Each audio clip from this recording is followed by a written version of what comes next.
முதலாவது பிதாகிய தேவனை கர்த்தராகிய இயேசு கிறிஸ்துவின் நாமத்தினாலே ஸ்தோத்திரிக்கிறேன்.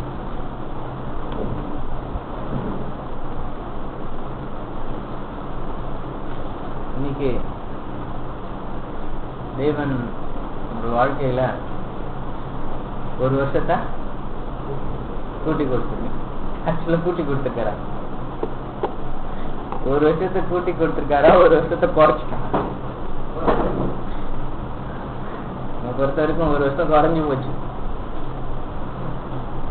30 வருஷத்துல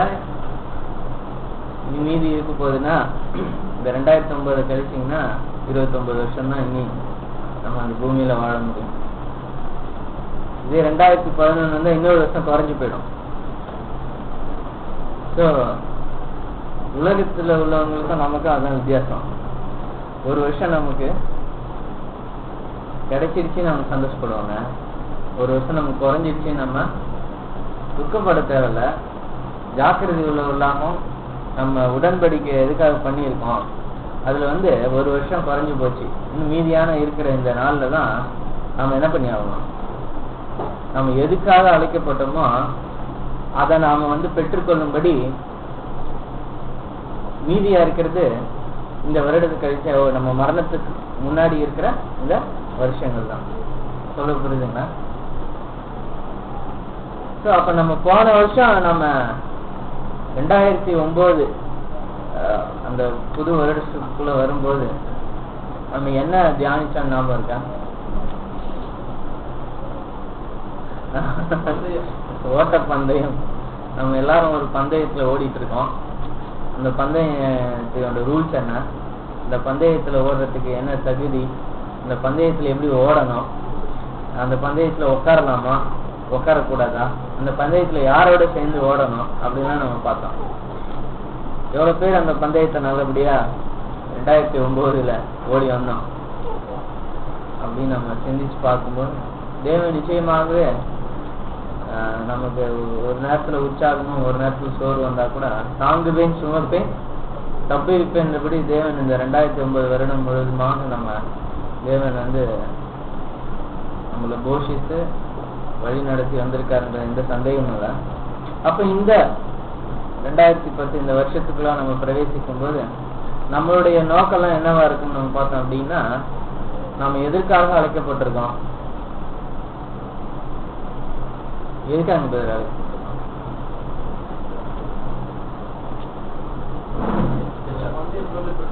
ஆமா. ஸோ தேவனுடைய ராஜ்யத்துல ஒரு நல்ல பங்கை நம்ம பெற்றுக்கொள்ளும்படியா நம்ம அழைக்கப்பட்டிருக்கோம். அப்ப தேவனுடைய ராஜ்யத்துக்குள்ள பிரவேசிக்கணும்னா, அந்த நல்ல பங்கை பெற்றுக்கொள்ளணும்னா அதுக்கு ஒரு தகுதி வேணும் அப்படின்னு நம்ம பார்க்கணும். அது என்ன தகுதிங்க? கிறிஸ்து இயேசுனுடைய சாயல். அந்த கிறிஸ்து இயேசுனுடைய சாயலை நம்ம பெற்றுக்கொள்றதுக்கு நம்ம கொடுத்திருக்க கால அவகாசம் தான் நம்ம இந்த பூமியில வாழ்ந்துட்டு இருக்க இந்த நாட்கள், இந்த வருஷங்கள். அப்படி நம்ம பார்க்கும்போது இந்த 2009 அந்த வருஷம், அந்த கால அவகாசம் என்ன ஆயிடுச்சு, முடிஞ்சு போச்சு. இப்ப 2010 அந்த ஒரு கால அவகாசம் தேவன் என்ன பண்ணிருக்காரு, நமக்கு கிருபையா கொடுத்திருக்காரு. ஸோ அப்ப என்னன்னா அந்த 2010 நாம வந்து எப்படி நாம வந்து அந்த கிறிஸ்துவின் சாயலை அடையறதுக்காக நம்ம பயன்படுத்த போறோம்ன்றதுதான் நம்மளோட முதலாவது யோசனையா இருக்கணும் அப்படின்றத பார்க்கணும்.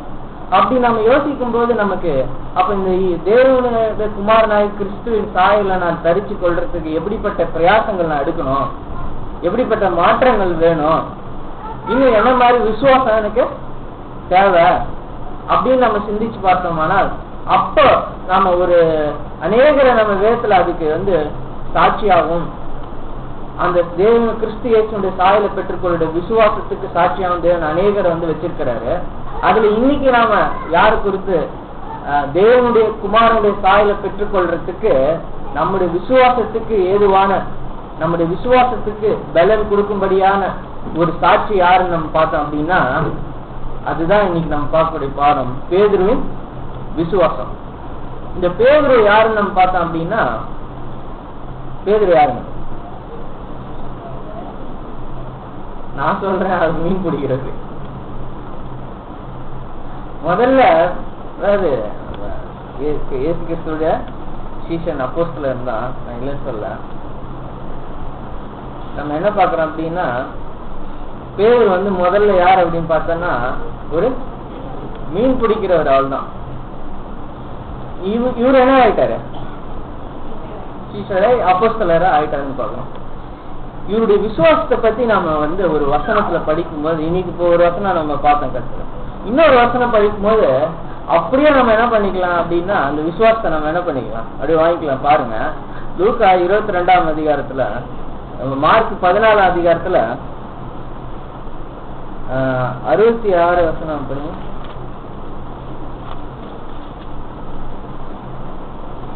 அத்தருணத்திலே பேதுரு அரண்மனை முற்றத்தில் இருக்கையில் பிரதான ஆசாரியனுடைய வேலைக்காரிகளில் ஒருத்தி வந்து குளிர் கைந்து கொண்டிருக்கிற பேதுருவை கண்டு அவனை உற்று பார்த்து, நீயும் நசரேயனாகிய இயேசுவோட இருந்தாய் என்றார்.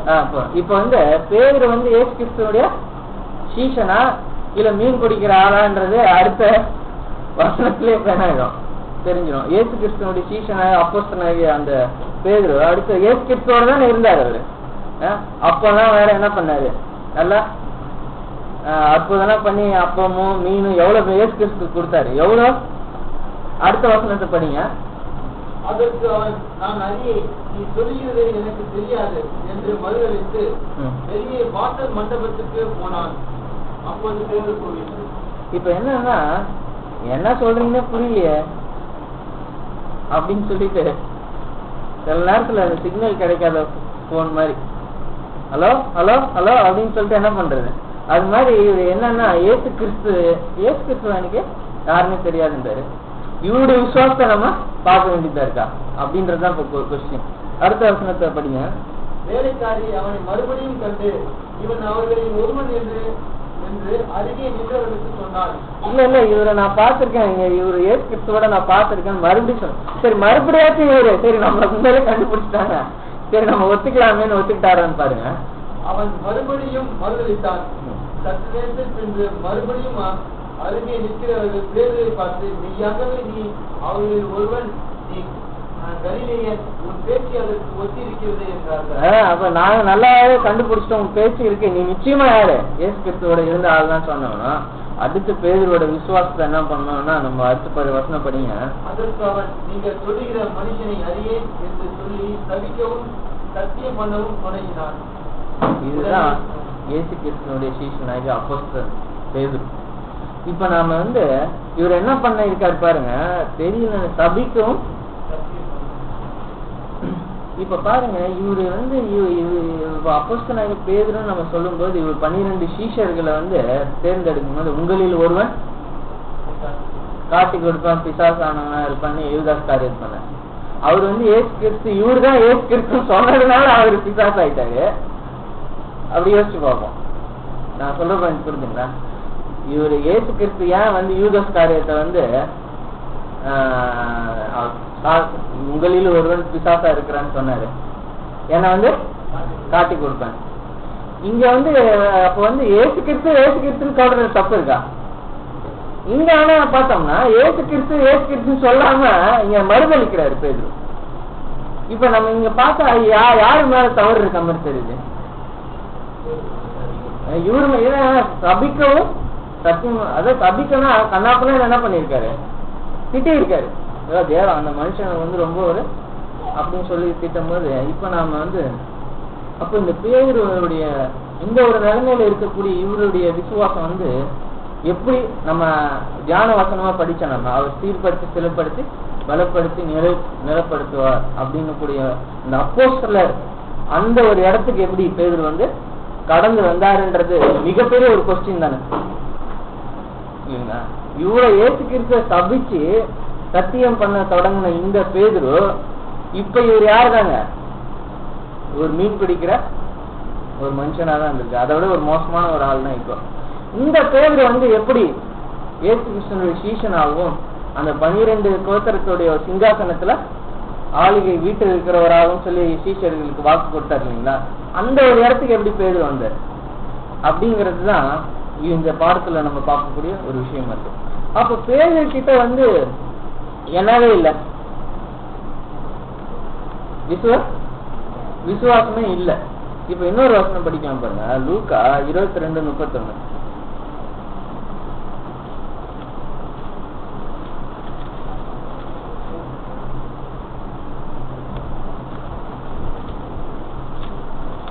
பின்னும் கர்த்தர், சீமோனே சீமோனே, இதோ கோதுமையை துளையினால் புடைக்கிறது போல சாத்தான் உங்களை புடைக்கிறதற்கு உத்தரவு கேட்டுக்கொண்டார்.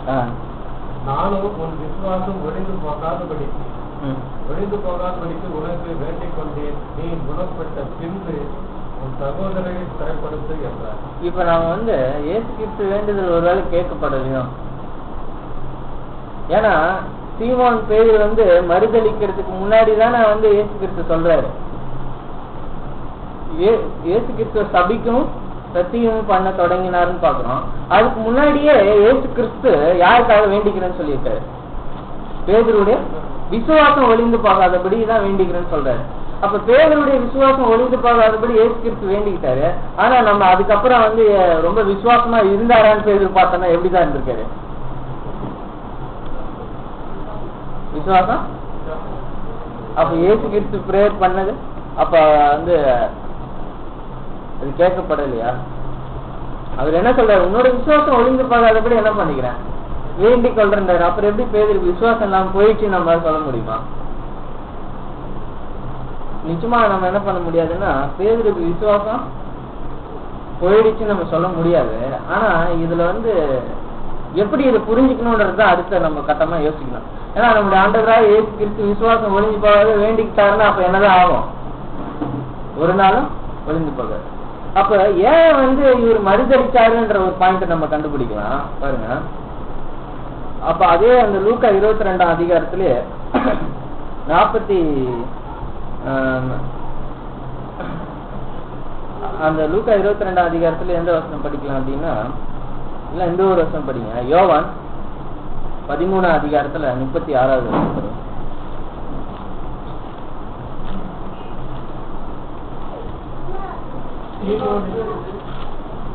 சீமோன் பேதுரு அவரை நோக்கி, ஆண்டவரே, நீர் எங்கே போகிறீர் என்றான். இயேசு அவனுக்கு பிரதியுத்தரமாக, நான் போகிற இடத்துக்கு இப்பொழுது நீ பின்னே வரக்கூடாது, பிற்பாடு என் பின்னே வருவாய் என்றார்.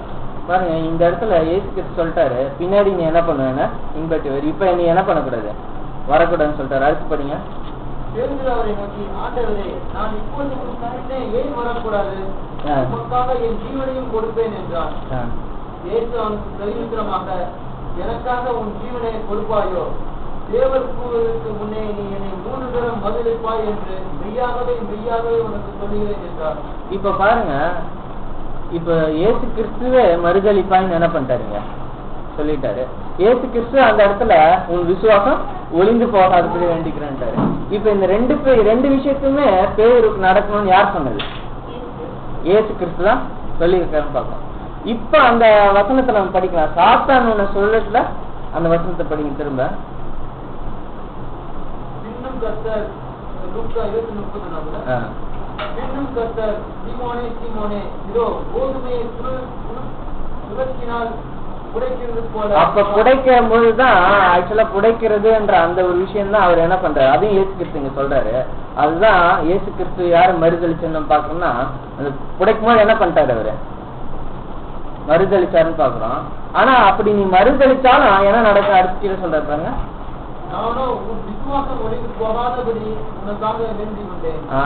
இப்ப பேரோட லைஃப்ல நம்ம என்ன பாக்குறோம் அப்படின்னா, இவர் இயேசு கிறிஸ்துவ மறுதளிக்கணும்னு சொன்னதும் இயேசு கிறிஸ்து தான்.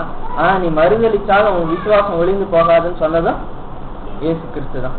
இப்ப நம்ம என்ன பாக்குறோம் அப்படின்னா, இன்னொரு பாயிண்ட கூட நம்ம வச்சு திங்க் பண்ணி பாக்கலாம் பாருங்க. இந்த இயேசு கிறிஸ்துவ குடிக்க வரும்போது அவரு கால் என்ன பண்ணிடுவாங்க? ஆமா, அது அந்த ஒரு வசனம் படிக்கலாம் பாருங்க. லூக்கா, அதே லூக்காலே 22 அதிகாரத்துல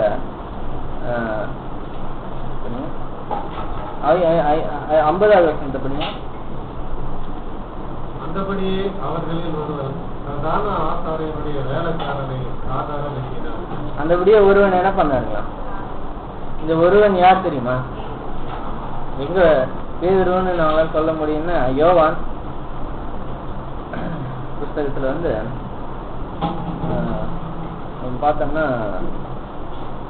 அதே அந்த 13 அதிகாரத்திலே வரும் நினைக்கிறேன். அதை எடுத்து வாசிப்பாங்க. 18 படிங்க. 18-16 படிங்க. பேதுரு வாசல் அருகே வெளியே நின்றார். இல்ல இது படிங்க, 11 படிங்க.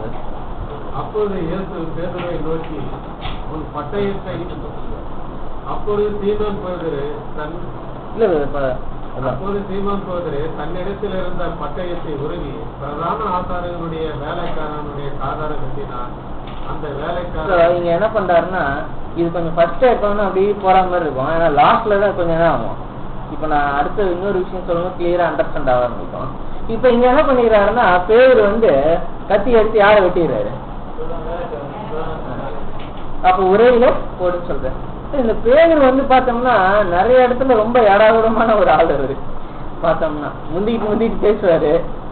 அதே மாதிரி இன்னொரு இடத்துல நம்ம படிக்கும்போது பார்த்தோம்னா அந்த இயேசு கிறிஸ்து கடல்ல நடந்து வருவாரு. இவர் என்ன பண்ண, மற்ற சீஷர் எல்லாம் படகுல தான் இருப்பாங்க. இவர் படகுன்னு என்ன பண்ணுவாருன்னா, அந்த படகுல இருந்து இறங்கி ஆர்வமா போயிடுறாரு. ஆனா டவுக்கு என்ன ஆயிடுவாரு, தண்ணி உள்ள போயிடுறாரு. அப்ப கூட என்ன ஆகுறாருன்னா, அற்ப விசுவாசின்னு கூட திட்டு வாங்குறதா நம்ம பார்க்கணும். இப்ப நம்ம பார்க்கும்போது இந்த பேதருடைய விசுவாசம் இருந்துச்சுன்றதுக்கு என்ன ஆதாரம்ன்றதுதான் நம்ம லாஸ்டா வரப்போற பாயிண்ட். பேதரோட விசுவாசம் ஒழிஞ்சு போகாதபடி இயேசு கிறிஸ்து வேண்டிக்கிட்டாரு. ஆனா நடந்த சம்பவங்கள்லாம் வேற மாதிரி இருக்கு. இயேசு கிறிஸ்து அவரு மறுதளிக்கிறாரு. இயேசு கிறிஸ்து காட்டி கொடுக்கும்போது கத்தி எடுத்து வெட்டுறாரு. இப்படி இருக்கும்போது அப்ப பேதருக்கு விசுவாசம் இருந்துச்சுன்னு எப்படி சொல்றான்? அப்ப இயேசு கிறிஸ்து வேண்டிக்கிட்டாரு இல்லைங்களா, பேதரோட விசுவாசம் ஒழிந்து போகாதபடி. அது எப்படி வேண்டிக்கிட்டப்ப அவர் பேதர்கிட்ட அந்த விசுவாசம் இருந்துச்சா எப்படி நம்ம உறுதிப்படுத்திக்கிறதுன்னு தான் அப்ப நம்ம பார்க்கும்போது. ஆனா இந்த வசனங்கள்லாம் ஒரு எதிர்மறையான ஒரு கருத்தை கொடுக்குது. பேதர்கிட்ட என்ன இல்ல, விசுவாசமே இல்லைன்னு காட்டக்கூடியதா இருக்குது. ஏன்னா அவர் மறுதளிக்கிறதும் சபிக்கிறதும். அதே மாதிரி நம்ம பார்க்கும்போது இயேசு கிறிஸ்துவ காட்டி கொடுக்க வரும்போது அந்த கத்தி எடுத்து வெட்டுறது காரியம் பேதருடைய விசுவாசத்துக்கு ஒரு கேள்விக்குரிய ஏற்படுத்துது. அவரிடத்துல விசுவாசம் இருக்கா இல்லாத மாதிரி காணப்படுது அப்படின்னு சொல்லி. ஆனா நம்ம பார்க்கும்போது உன் விசுவாசம் ஒளிந்து போகாது வேண்டிக்கிட்டேன்னு சொல்லும் போது அப்போ நிச்சயமா பேதர்கிட்ட விசுவாசம் இருந்திருக்கு. ஆனா ஏன் இப்படி நடந்துச்சுன்றதுக்காக தான் நம்ம இந்த வசனத்தெல்லாம் நம்ம சிந்திக்கிறோம். அப்ப நம்ம இந்த காதை வெட்டினாருன்ற அந்த பாயிண்டை நம்ம யோசிச்சு பார்த்தோம்னா, இப்ப நீங்க திரும்ப எங்க போலாம் நம்ம பார்க்கும்போது பார்த்தோம்னா அந்த லூக்கா 22ஆம் அதிகாரம் நம்ம எடுத்துக்கலாம்.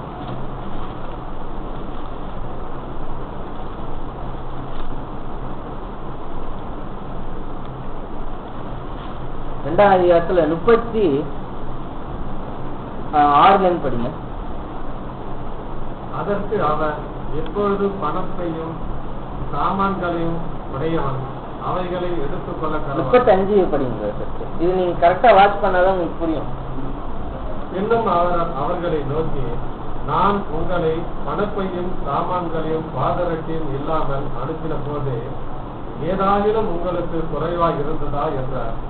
அவர்கள் ஒன்றும் குறைவாக இருந்தது. இது எப்ப அனுப்புனாருன்னா, நீங்க வாசிக்கலாம் மத்தேயு 10ஆம் அதிகாரத்துல அவர் 12 சீஷர்கள் என்ன பண்ணாருன்னா, அந்த மத்தேயு 10ஆம் அதிகாரம் அந்த வசனத்தை சொல்லுவோம்.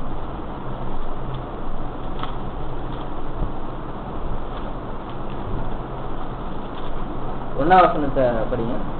அப்போது அவர் தம்முடைய 12 சீஷர்களையும் தம்மிடத்தில் வரவழைத்து அசுத்த ஆவிகளை துரத்தவும் சகல வியாதிகளையும் சகல நோய்களையும் நீக்கவும் அவர்களுக்கு அதிகாரம் கொடுத்தார். அப்ப 5ஆம் வசனத்தை படிங்க.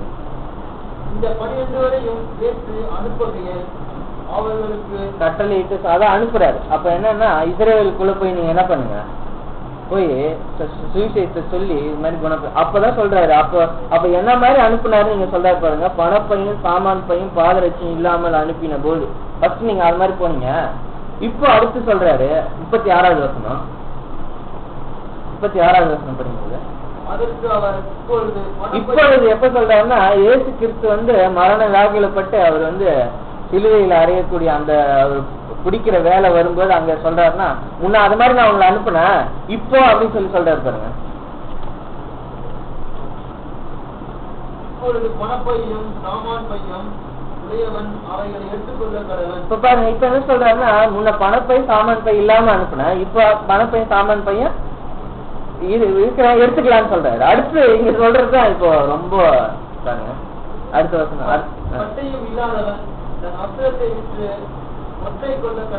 இந்த மாதிரி சொன்னா பேரு என்னதான் ஆகுறாரு. அடுத்த வசனத்தை படிங்க. அக்கிரமக்காரரின் உருவாக எண்ணப்பட்டார் என்று எழுதியிருக்கிற வாக்கியம் என்னிடத்தில் நிறைவேற வேண்டியது என்று உங்களுக்கு சொல்லுகிறேன். என்னை பற்றிய காரியங்கள் முடிவு பெறும் காலம் வந்திருக்கிறது என்றார். 38வது வசனப்படி அதற்கு அவர்கள், ஆண்டவரே, இதோ இந்த 2 பட்டயம் இருக்கிறது என்றார்கள். பாருங்க, இயேசு கிறிஸ்துவே என்ன சொல்லிட்டாருன்னா, நீங்க என்ன பண்ணிக்கோங்க, உங்க பட்டயத்தெல்லாம் ரெடியா வச்சுக்கோங்கட்டாங்க. நீங்க வாட்சி பாத்தீங்கன்னா தெரியும், அதே அதிகாரத்துல அந்த அதிகாரத்துலதான் நம்ம படிக்கிறோம் பாருங்க. அது கீழே நீங்க அப்படியே படிக்கலாம். 47வது வசனத்தை படிங்க. இப்போ 38வது வருஷம் 7 சொல்ற, நீங்க என்ன பண்ணுங்க, பட்டயத்தெல்லாம் ரெடி பண்ணி வச்சுங்க. அப்ப வேற டீச்சர் சொல்ற 2 பட்டயம் இருக்குன்னு சும்மா நான் இந்த பட்டயத்தெல்லாம் சொல்லலன்னு கூட சொல்ல, அவன் என்ன பண்ணிட்டான். அப்புறம் 47வது வருஷத்தை படிங்க. அவர் அப்படி பேசுகையில் ஜனங்கள் கூட்டமாய் வந்தார்கள். அவர்களுக்கு முன்னே 12 ஒருவனாகிய யூதாஸ் என்பவன் வந்து இயேசுவை சுத்தம் செய்யும்படி அவரிடத்தில் சேர்ந்தான். அப்ப யூதாஸ் காட்டி கொடுக்கும்போது அப்பதான் என்ன ஆகுதுன்னா, நீங்க 49வது வருஷத்தை படிங்க. அவரை சூழ்ந்து நின்றவர்கள் நடக்க போகிறதை கண்டு ஆண்டவரே பட்டயத்தினாலே விட்டுவோமா என்றார்கள். இப்ப என்ன ஆயிடுச்சுன்னா, இப்ப ஏற்கனவே நம்ம இப்பதான் சொன்னாரு ரெடியா கத்தியெல்லாம் எடுத்து வச்சுக்கோங்கன்னு. இப்ப இதுக்குதான் சொல்லியிருக்காருப்போன்னு சொன்னா என்ன பண்ணிட்டாங்க, பேதுரு எடுத்து வெட்டிக்கிட்டா இருப்பாங்க. இப்ப நாம என்ன பாக்குறோம்னா, அப்ப பேதுருக்கு விசுவாசம் இருந்துச்சு. ஆனா இப்ப அந்த பட்டயம்னா என்ன, பணப்பை பாதரட்சை நம்ம இப்ப பார்க்க சமயம் இல்லை. ஆனா ஒண்ணு மட்டும் நம்ம இப்ப புரிஞ்சுக்கலாம், இந்த 3 விஷயமே எதை குறித்ததா தான் இருக்கும், ஆவிக்குரிய அர்த்தத்துக்குரியதா தான் இருக்கு. ஆனா அப்ப அவங்க என்ன பண்ணிக்கல, சீஷர்கள் புரிஞ்சுக்கல. அப்ப அவங்களுக்கு விசுவாசம் இருந்துச்சு. ஆனா அவங்க என்ன பண்ணிக்கல அப்படின்னா, இயேசு கிறிஸ்து சொல்லக்கூடிய சத்தியத்தின் கருத்தை அவங்க என்ன பண்ணிக்கல, சரியா புரிஞ்சிக்காத ஒரு மிஸ் அண்டர்ஸ்டாண்டிங்னாலதான் ஒவ்வொரு மொழியும் பேர் என்ன பண்றாருன்னா தவறு செய்யறாருன்றத நம்ம பாக்குறோம். அது ஃபர்ஸ்ட் எக்ஸாம்பிள் தான் இது. பட்டயத்தை எடுத்து வச்சு சொல்றாரு, டக்குன்னு வந்தோம்னா இப்பதான் சொன்னாருன்னு சொல்லி என்ன பண்ணிடுறாங்க, எடுத்து வைக்கிறாங்க. செகண்ட் அப்ப நமக்கு என்ன பாக்குறோம்னா, அந்த மறுதளிச்சது கூட நம்ம பார்க்கும்போது, ஏன் இயேசு கிறிஸ்து அவரு 3 தடவை மறுதளிக்கிறான்னு சொல்லும் போது, அதுதான் சாத்தான்னு இததான் பேரு ரொம்ப நாள் கழிச்சு பின்னாடி அவர் சொல்றாரு பாருங்க. அப்போஸ்தலர் 3ஆம் அதிகாரத்துல 17ஆம் வசனத்தை படிங்க. சகோதரரே, நீங்களும் உங்கள் அதிகாரிகளும் அறியாமையினாலே இதை செய்வதாக என்று அறிந்திருக்கிறேன். கிறிஸ்து பாடுபட வேண்டும் என்று தேவன் தம்முடைய தீர்க்கதரிசிகள் எல்லோருடைய வாக்கினாலும் முன்னறிவித்தவைகளை இவ்விதமாய் நிறைவேற்றினார். இப்ப பாருங்க, இப்ப 17ஆம் வசனத்தை நீங்க கரெக்டா நல்லா படிக்கணும். சகோதரரே, நீங்கள் உங்கள் அதிகாரத்தினால் அறியாமையினாலும் இதை செய்தீர்கள் என்று அறிந்திருக்கிறீர்கள். எதை செஞ்சாங்களா, கீழே உட்படிங்க, அறியாமையினால நீங்க செஞ்சிட்டீங்க அப்படின்னு சொல்லி கீழே எதை சொல்றாரு, தீர்க்கதரிசிகளுடைய வாக்கினாலும் முன்னறிவித்தவைகள் விதமாய் நிறைவேற்றினார். இது இப்ப யாரு அறிஞ்சுக்கிட்டாரு, ஆனா அப்ப அவர் அறிஞ்சிக்கல. சொல்றப்ப எனக்கு புரியுதுங்களா? இப்போ அவர் என்ன சொல்றாருன்னா, இயேசு கிறிஸ்துவ நீங்க தெரியாம என்ன பண்ணிட்டீங்க, சிலுவையில அறிஞ்சிட்டீங்க. ஆனா அது தவறு கிடையாது. ஏன்னா தேவனே வாக்கு பண்ணி இருக்கிறாரு, நம்முடைய தீர்க்க தரிசனப்படி குமாரன் மரிக்க வேண்டி தேவ சித்தமா இருக்கு அப்படின்னு சொல்லி சொல்றாரு. இந்த தேவ சித்தத்தை தான் இப்ப அவங்களுக்கு என்ன பண்றாரு, பேதுரு எடுத்து சொல்றாரு. ஆனா பேதருக்கே ஒரு காலத்துல என்ன தெரியலன்றது பாக்குறோம் நம்ம. அதுதான் நம்ம பார்க்கும்போது மத்தேயு 16ஆம் அதிகாரத்துல நமக்கு பாருங்க. மத்தேயு 16ஆம் அதிகாரத்துல நம்ம பார்க்கும்போது நம்ம எந்த வசனத்தை படிக்கிறோம்னா 21வது வசனத்தை படிங்க. அது முதல் இயேசு நாம் எருசலேமுக்கு போய் மூப்பராலும் பிரதான ஆசாரியராலும் வேத பாரகராலும் பாடுகள் பட்டு முனையுண்டு 3ஆம் நாளில் எழுந்திருக்க வேண்டும் என்பதை தம்முடைய சீடர்களுக்கு சொல்ல பாருங்க. பேதுரு அப்போஸ்தலர்ல அங்க சொல்றாரு இல்லீங்களா, இயேசு கிறிஸ்து தேவ சித்தத்தின்படி மரிக்கணும், ஆனா உங்களுக்கு அப்ப தெரியல, ஆனா தேவன் மரிக்கும்படி. இப்ப இங்க என்ன ஆகுதுன்னு நம்ம பார்த்தோம்னா, இயேசு கிறிஸ்து யார்கிட்ட சொல்றாரு, பேதுரு அப்போஸ்தலர் நடவடிக்கை கிட்ட இஸ்ரவேல் ஜனங்கள்கிட்ட சொல்றாரு, இயேசு கிறிஸ்து மரிச்சு தேவ சித்தமா இருக்கணும். இப்ப இயேசு கிறிஸ்து பேதுரு கிட்ட இங்க இடத்துல என்ன சொல்றாரு, பேதுரு மத்த சீஷரோட நான் மரிக்கிறது தேவ சித்தத்தின்படி இருக்குன்னு சொல்லணும். பேதுரு என்ன பண்றாரு பாருங்க. அப்பொழுது பேதுரு அவரை தனியா அழைத்துக் கொண்டு அவர் என்ன பண்ணிட்டா இவர் கொஞ்சம் இங்க வாங்கன்னு சொல்லி அவர் தனியா கூப்பிட்டு போயிட்டு, ஆண்டவரே இது உமக்கு நேரிடக்கூடாது, இது உமக்கு சம்பவித்ததில்லை என்று அவரை கடிந்து கொள்ள தொடங்கி. பாருங்க, நீங்க என்ன நினைச்சிட்டு இருக்கீங்க, நாங்க உங்களை இஸ்ரவேலின் ராஜாவாக்கணும்னு பார்த்துட்டு இருக்கோம், நீங்க இந்த மாதிரி சொல்லிட்டு இருக்கீங்க, இதெல்லாம் நடக்கக்கூடாதுன்னு சொல்லி என்ன பண்றாரு, கடிந்து கொண்டு இருக்கிறார். ரொம்ப கண்டிப்பா பேசியிருக்காரு. அடுத்து அவரோ திரும்பி பேதுருவை பார்த்து, எனக்கு பின்னாக போ சாத்தானே, நீ எனக்கு இடரலாய் இருக்கிறாய், தேவனுக்கு ஏற்றவைகளையும் சிந்தியாமல் மனுஷனுக்கு ஏற்றவைகளை சிந்திக்கிறாய். அப்பதான் என்ன சொல்றாருன்னு பார்க்கும்போது, நீ தேவன் கேட்ட என்ன சொல்றாருன்னா, இன்னொரு இடத்துல பேரு அப்புறம் சொல்ற பின்னாட்கள் அதெல்லாம் நீங்க எடுத்து மனுஷனுக்கு கீழ்படுவதை பார்க்கலாம். இந்த பேருவே என்ன பண்றது கடைசியில அப்படி மாறுறாருன்னு பாக்குறோம். இந்த இடத்துல ஏன் அப்ப அவர் ஏசு கிறிஸ்து இப்படி ஏன் திட்டுறாருன்னு பார்த்தோம்னா, அப்ப மனுஷ யோசனையினால என்ன பண்றாரு, நீங்க மறிக்கூடாதுன்னு சொல்றாரு. ஆனா தேவ சித்தத்தின்படி யார் மறிக்கணும்ன்றது ஏசு கிறிஸ்துக்கு தெரிஞ்சிருந்தது. இது யாருக்கு தெரியல, அப்போ பேருக்கு தெரியல. இந்த அப்போ நம்ம சுருக்கமா என்ன வந்துடலாம்னா, சத்தியத்தின் அறிவு யாருக்கு இல்ல, அப்போ பேருக்கு இல்ல. சத்தியத்தின் அறிவு இல்லாம விசுவாசம் பேருக்கு இருந்துச்சான்னா இருந்துச்சு. அதான் நம்ம பார்க்கலாம். இப்ப நம்ம அதுலயே பார்க்கலாம் பாருங்க, 16 வசனத்தை படிங்க.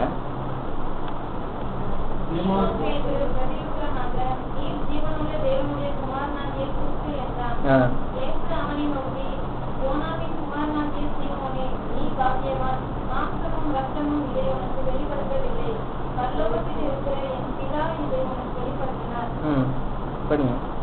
மேலும் நான் உனக்கு சொல்லுகிறேன், நீ பேதுருவாய் இருக்கிறாய், இந்த கல்லின் மேல் என் சபையை கட்டுவேன், பாதாளத்தின் வாசல்களை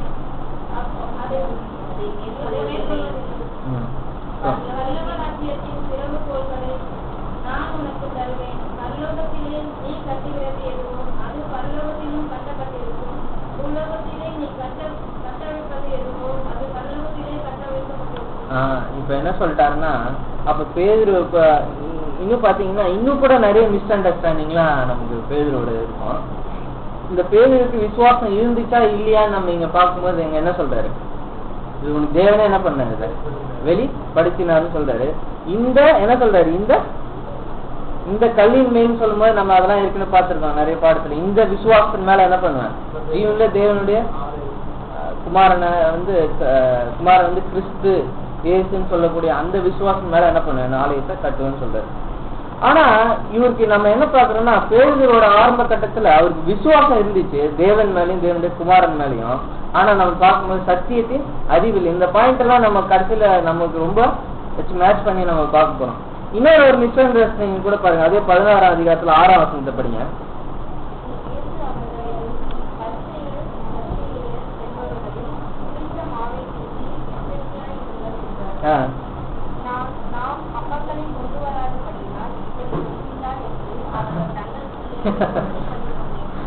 ஆனா ரொம்ப பாவம் அந்த டீச்சர்கள்லாம். ஏசு கிறிஸ்து இந்த மாதிரி போட்டு பேசினா அவன் என்னதான் பண்ணான், ஐயோ நம்ம அப்பெல்லாம் கொண்டு வரல அதனாலதான் என்ன பண்றாரு பாருங்க அவங்க நிலைமை எப்படி இருந்திருக்கு. ஆனா கூட நம்ம என்ன இப்ப என்ன ஒரு இன்ட்ரெஸ்டிங்கான பாயிண்ட்னா, ஆனா அவர் சொல்ற பரிசு எந்த புளித்தமான உபதேசத்தை குறித்து சொன்னாருன்னு என்ன இருக்குங்க, 11ஆம் வசனத்தை படிங்க.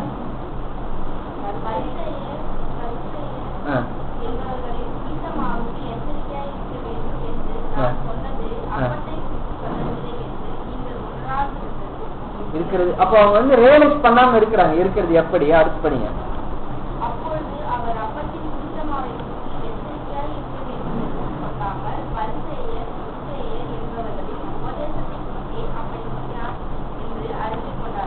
அப்ப நம்ம என்ன பாக்கணும், அவர் கொஞ்சம் என்ன பண்றாரு, அப்புறம் அவங்களுக்கு புரிய வைக்கிறாரு. நான் அவங்க புளிச்சானா புளிக்காட்டு போனா என்னப்பா நம்ம என்ன சாப்பிட போறோம். அப்ப கூட இன்னொரு இடத்துல நீங்க மேலாம் படிச்சீங்கன்னா வேற திட்டுவாரு. அர்த்தம் விசுவாசிங்களா 8ஆம் வசனத்துல அப்ப படிங்க அத.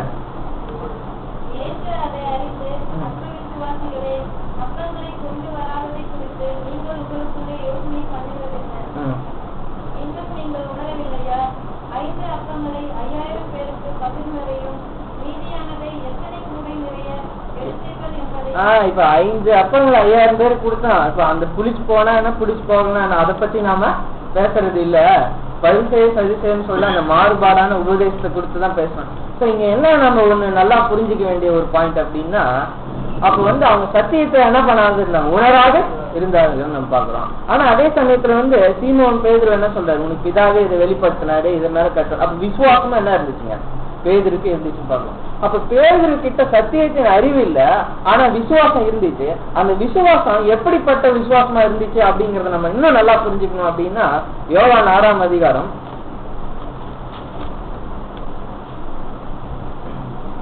6ஆம் அதிகாரத்துல 64வது வசனத்திலே படிங்க.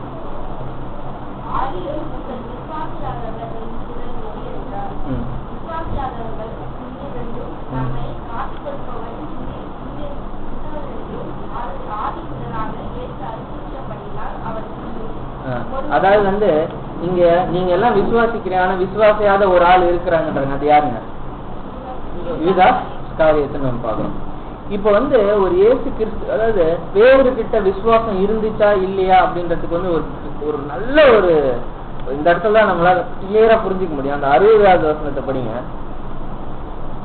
அவருடைய சீஷரில் அநேகர் இவைகளை கேட்டபொழுது இது கடினமான உபதேசம், யார் இதை கேட்பார்கள் என்று. அப்ப அவர் கேட்கிறாரு, என்னுடைய மாம்சத்தை ரசத்தை சாப்பிடணும்னு சொல்லும்போது, நீங்க அந்த 6ஆம் அதிகாரத்து துவக்கத்துல எல்லாம் நீங்க பாத்தீங்கன்னா தெரியும். அதுலதான் அந்த 12வது வசனத்தை படிங்க. 6, 11, 12. அவர்கள் திருப்தி அடைந்த பின் அவர் தம்முடைய சீஷர்களை நோக்கி, ஒன்றும் சேதமாய் போகாதபடிக்கு நீதியான துணிக்கைகளை பாருங்க. 10ஆம் வசனத்தை படிங்க. இயேசு ஜனங்களை உட்கார வையுங்கள் என்றார். அந்த இடம் மிகுந்த புல்வெளியுள்ளதாக இருந்தது. பந்தி இருந்த புருஷர்கள் ஏறக்குறைய 5000 பேர். பாருங்க, அப்ப 5000 பேருக்கு அப்பத்தை சாப்பிட்டு 12ஆம் வசனத்தை படிக்கிற அப்பத்தை சாப்பிட்டவங்க திருப்தி அடைந்தார்கள் பார்க்கணும். அப்ப அந்த 5000 பேர் சாப்பிட்டு திருப்தி அடைந்தாங்க. அதுல நம்ம பார்க்கும்போதுதான் அந்த திருப்தி அடைஞ்ச அவங்க வந்து இயேசு கிறிஸ்து பின்பற்றினாங்களான்னு பார்த்தோன்னா பார்க்கலாம். அவங்க வந்து இந்த உலகத்துல கொடுக்கக்கூடிய அந்த அப்பத்தை சாப்பிட்டு என்ன பண்ணிட்டாங்க, திருப்தி அடைஞ்சிட்டாங்க. அப்புறம் இயேசு கிறிஸ்து வந்து இன்னொரு அப்பத்தை பத்தி பேசுறது தான் அந்த 48வது வசனம். அப்பம் நானே, உங்கள் பிதாக்கள் வனாந்தரத்தில் மன்னாவை புசித்திருந்து. அவர் என்ன சொல்றாருன்னா, 5000 பேருக்கு நான் கொடுத்த இந்த அப்பத்தை சாப்பிட்டு எல்லாம் திருப்தி அடைஞ்ச பிற்பாடு அந்த கூட்டத்தை அவர் என்ன சொல்றாருன்னா, ஜீவ அப்பம் நானே. இப்ப நீங்க இந்த அப்பத்தை சாப்பிட்டதுலாம் திருப்தி அடைஞ்சு இந்த அப்பத்தையும் நீங்க என்ன பண்ணணும், சாப்பிடணும்னு சொல்லும் போது எவ்வளவு பேர் இயேசு கிறிஸ்துவோட இருந்தாங்கன்னு நம்ம பார்க்கும்போது தான் நம்ம பாக்குறோம். அப்ப 60வது வசனத்தை படிக்கும்போது, அவருடைய சீஷர் அநேகர் இவைகளை கேட்ட பொழுது, இது கடினமான உபதேசம், யார் இதை கேட்பார்கள். அப்ப பாருங்க, நானே அப்பன்னு சொல்லிட்டு ஆகும்போது அந்த அப்பத்தை கொடுக்கும்போது எல்லாம் சாப்பிட்ட நல்லா திருப்தியா தான் இருந்தாங்க. நானே அப்பன்னு சொல்லும் போது யாரும் இல்லைன்னு பாக்குறோம். அப்ப இயேசு கிறிஸ்து நம்முடைய சீஷரை பார்த்து ஒரு கேள்வி கேட்கிறாரு பாருங்க.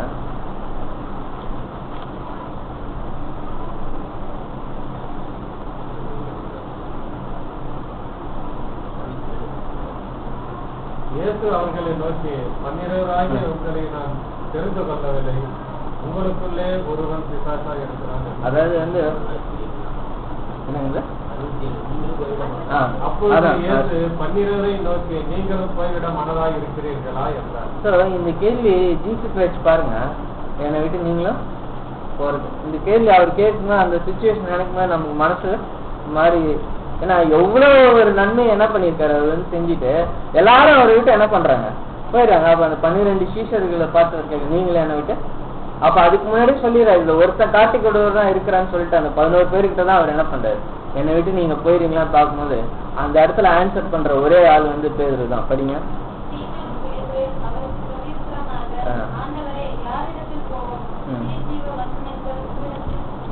அடுத்த வசனம் படிங்க.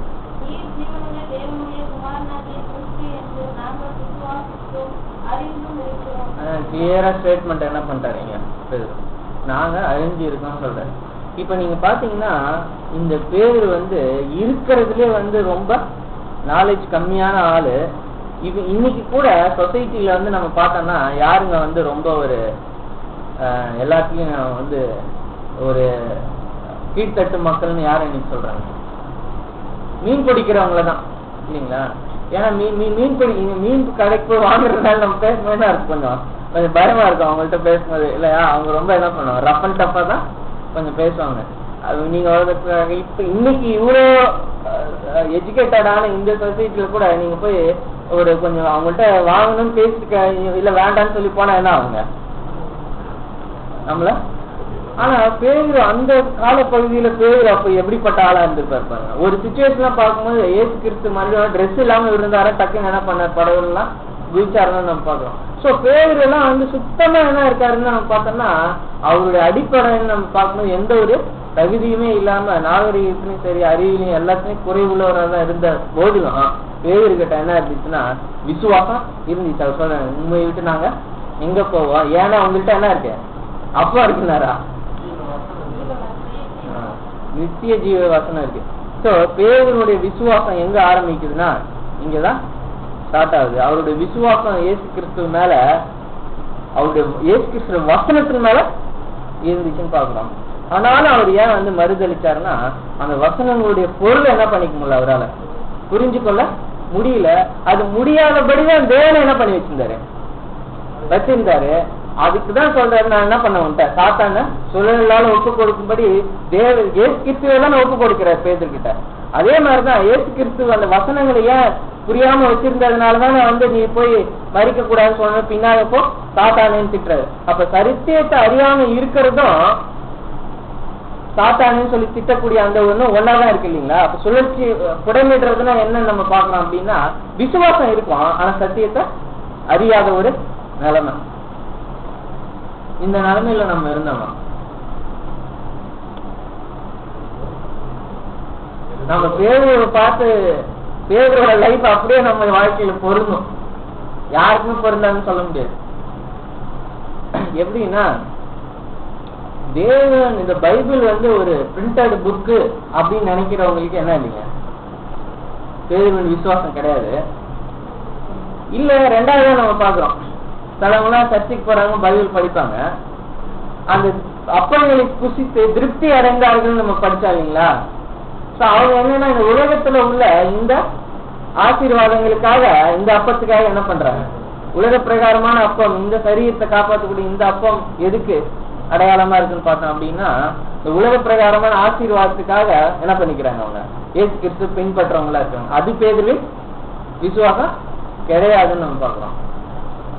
அதே மாதிரி நம்ம பார்க்கும்போது அப்ப பேரின் விசுவாசம் எப்படிப்பட்டதா இருந்ததுன்னா வேதத்துல உள்ள சொல்லப்பட்ட இயேசு கிறிஸ்து சொல்லக்கூடிய ஒரு வார்த்தையும் ஜீவனுடைய தேவனுடைய வசனம்னு அவருக்கு விசுவாசம் இருந்துச்சு. ஆனா அவர் பொருள் என்ன பண்ணல, புரியல. இப்ப நாம கூட இந்த சத்தியத்தெல்லாம் உண்மையான சத்தியத்தை நம்ம அறிஞ்சிக்கிறதுக்கு முன்னாடி நம்ம நிலைமை எப்படி இருந்தது, பைபிள் தேவனால் கொடுக்கப்பட்ட புத்தகம், அதுல உள்ள ஒவ்வொரு வசனமும். ஆனா அப்ப நமக்கு எல்லாம் தெரிஞ்சுதா, தெரியல இல்லைங்களா. ஆனா அப்ப யாருக்கு தேவன் வந்து வெளிப்படுத்தினார் நம்ம பார்க்கும்போது யாருக்கு வந்து கண்ணார கண்டும் உணராது, காணாமல் இருந்தார்கள், காதார கேட்டும் உணராது இருந்தார்கள். ஆனா நமக்கு இந்த பேரின் விசுவாசத்தை தேவன் தான் என்ன பண்ணாரு, கொடுத்தாரு. அப்போ பைபிள் வசனம் இப்படி சொல்லலாம்னு சொன்ன நம்ம என்ன பண்ணிக்கிட்டோம், கீழ்ப்படிஞ்சதுனாலதான் இந்த சத்தியங்கள்லாம் நமக்கு என்ன ஆரம்பிச்சுங்க பின்னாடி புரிய ஆரம்பிச்சு. இல்ல இல்ல இது அப்போஸ்தலன் பவுல் தான் சொன்னாரு, இதை போய் நான் என்ன பண்றது, இப்பவே அப்படி இருக்காங்க இல்லைங்களா. இது பேரு எழுதுனதுப்பா, இது பவுல் எழுதுனது, இதை போய் நம்ம என்ன பண்ண தேவையில்ல. பைபிள்ல சொல்லியிருக்க, அதுக்கு என்ன இப்போ அப்படின்னா அப்படிப்பட்ட விசுவாசம் பேரு விசுவாசம் இல்ல. அப்போ அதே விசுவாசம் உள்ளவர்களா நாம சத்திய வசனம் இதுல உள்ள புரியுதோ புரியல, ஆனா இது யாரால் கொடுக்கப்பட்ட வசனம் நம்ம விசுவாசிக்கிறோம், தேவனால் கொடுக்கப்பட்ட வசனங்கள் நம்ம எப்ப விசுவாசிக்க ஆரம்பிக்கும் அப்ப எது வந்துருச்சுங்க நமக்குள்ள, பேரின் விசுவாசம் நமக்குள்ள. தேவன் என்ன பண்ணிட்டாரு, பேரிக்கிட்ட அந்த விசுவாசம் எந்த விசுவாசத்தை தேவன் தொடக்கினாரோ அந்த விசுவாசம் என்ன பண்ணிட்டாரு நமக்குள்ள தொடக்கிட்டார். இந்த விசுவாசம் நமக்குள்ள இருந்துச்சுன்னா பேரு கடைசியில எங்க கொண்டு போய் சேர்த்ததோ அங்க கொண்டு போய் சேர்த்துறோன்றத இந்த பாடத்தோட நோக்கமே. இனிமேதான் நம்ம பாடத்துக்குள்ளே போக போறோம். பேருக்கிட்ட ஜீவனுள்ள தேவனுடைய குமாரன் சொன்ன எல்லா அந்த பைபிள் உள்ள வசனங்கள் எல்லாம் தேவனுடைய வசனங்கள் அப்படின்ற கூடிய அந்த விசுவாசம் அவர்கிட்ட இருந்துச்சு. அதுதான் பேரின் விசுவாசம். இந்த விசுவாசம் இருக்கிற ஆளு ஏசு கிறிஸ்துவை மறுதளிச்சார். ஏசு கிறிஸ்து கிட்ட திட்டு வாங்கினாரு, சாத்தானே திட்டு வாங்கினாரு இல்லையா. அற்ப விசுவாசம் பல தடவை திட்டு வாங்கியிருக்காரு. ஆனா இவர் என்ன ஆகல நம்ம பாக்கலாம் அப்படின்னா ஒளிந்து போகல, அவர்கிட்ட என்ன அவர் வந்து அந்த ஓட்டத்துல உள்ள அந்த இதை என்ன பண்ணாரு, அந்த ஓட்டத்து பந்தய பொருள் அவர் இழந்து போகலன்னு பாக்குறோம். அப்ப நம்ம இடத்துல கூட தேவன் அந்த விசுவாசம் என்ன பண்ணியிருக்காருன்னா தொடங்கி இருக்கிறாரு. அதனாலதான் இன்னைக்கு உலகத்துல எவ்வளவு சபைகள்லாம் இருக்கு, அங்கெல்லாம் போக நம்ம ஏன் இங்க வந்து உட்காந்துருக்கோம். அங்க வந்து சபையின் மேல விசுவாசம் வச்சு அங்க போய் உட்காந்துருக்காங்க. எவ்வளவு பெரிய டவரா இருக்குது, அங்க போய் மனுஷன் மேல விசுவாசம் வச்சு அங்க போய் உட்காந்துருக்காங்க. எவ்வளவு பெரிய போதகர் இன்னைக்கு என்ன பண்ண போறாரு, பிரசங்க இப்ப நமக்காக ஏதாவது ஒரு தீர்க்க தரிசனம் சொல்லுவாங்க அப்படின்னு சொல்லிட்டு. சோ அதே மாதிரி நம்ம என்ன பாக்குறோம் அப்படின்னா அவங்களுடைய அந்த பாரம்பரியத்தின் மேல விசுவாசம் வச்சு என்ன பண்ணிருக்காங்க, போய் உட்காந்துருக்காங்க. ஆனா இன்னைக்கு நாங்க ஏன் இங்க உட்காந்துருக்கோம் அப்படின்னா வேற எந்த காரணத்தினாலும் இல்ல, பேதுரு கிட்ட இருந்த ஜீவனுள்ள அந்த வசனத்தின் மேல இருந்த விசுவாசம் அது அப்படியே நமக்கு என்ன பண்ணிருக்காது பொறுத்திருக்க காரணத்தினாலதான் நாம இன்னைக்கு இங்க வந்து உட்காந்து அந்த வேத வசனத்தை என்ன பண்றோம் கேட்கும்படியா தேவனுடைய வசனம் நாங்க எங்க போகும் சொன்ன அந்த வார்த்தையின்படியே தேவன் நிச்சயமா நம்மள என்ன பண்ணிருக்காரு கூட்டியிருக்காரு. அப்ப பேதரோட வாழ்க்கையில் நடந்த சம்பவத்தெல்லாம் நம்ம ஒத்து பார்க்கும்போது பேதரோட வாழ்க்கையில வந்து எவ்வளவு, அதனாலதான் பேதுருவால அந்த 5:10 நம்ம இப்ப படிக்கலாம் பாருங்க.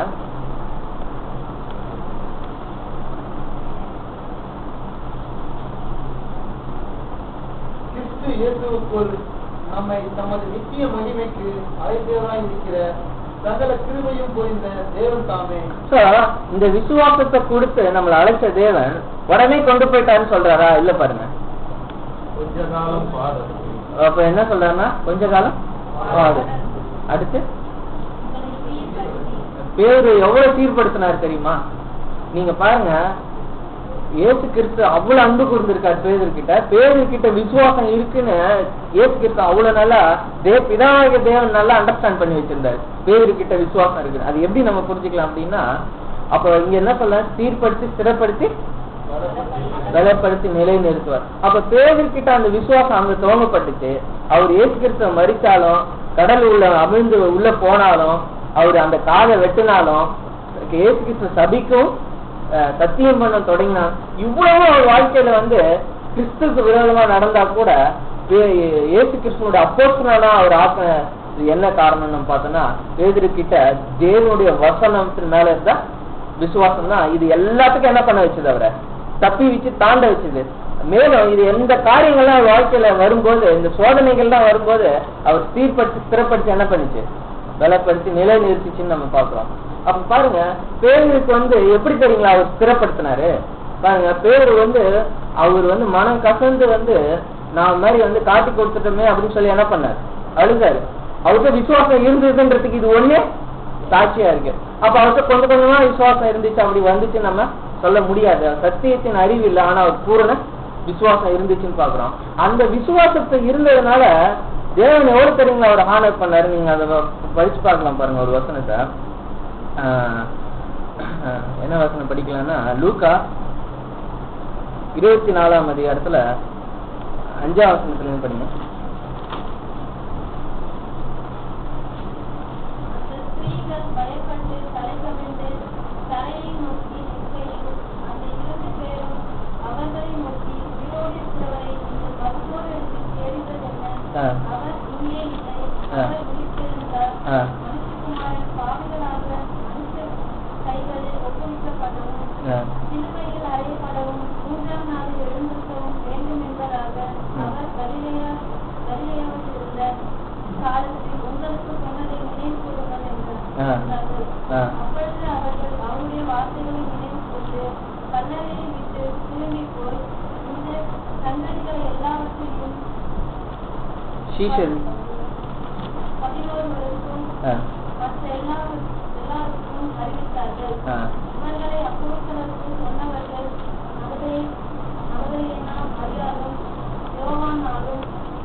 அதாவது வந்து மத்தேயில நினைக்கிறேன், அதாவது வந்து இயேசு அந்த அது இதுல வந்து சீஷர்களுக்கு அறிவித்தார்கள்னு இருக்கு.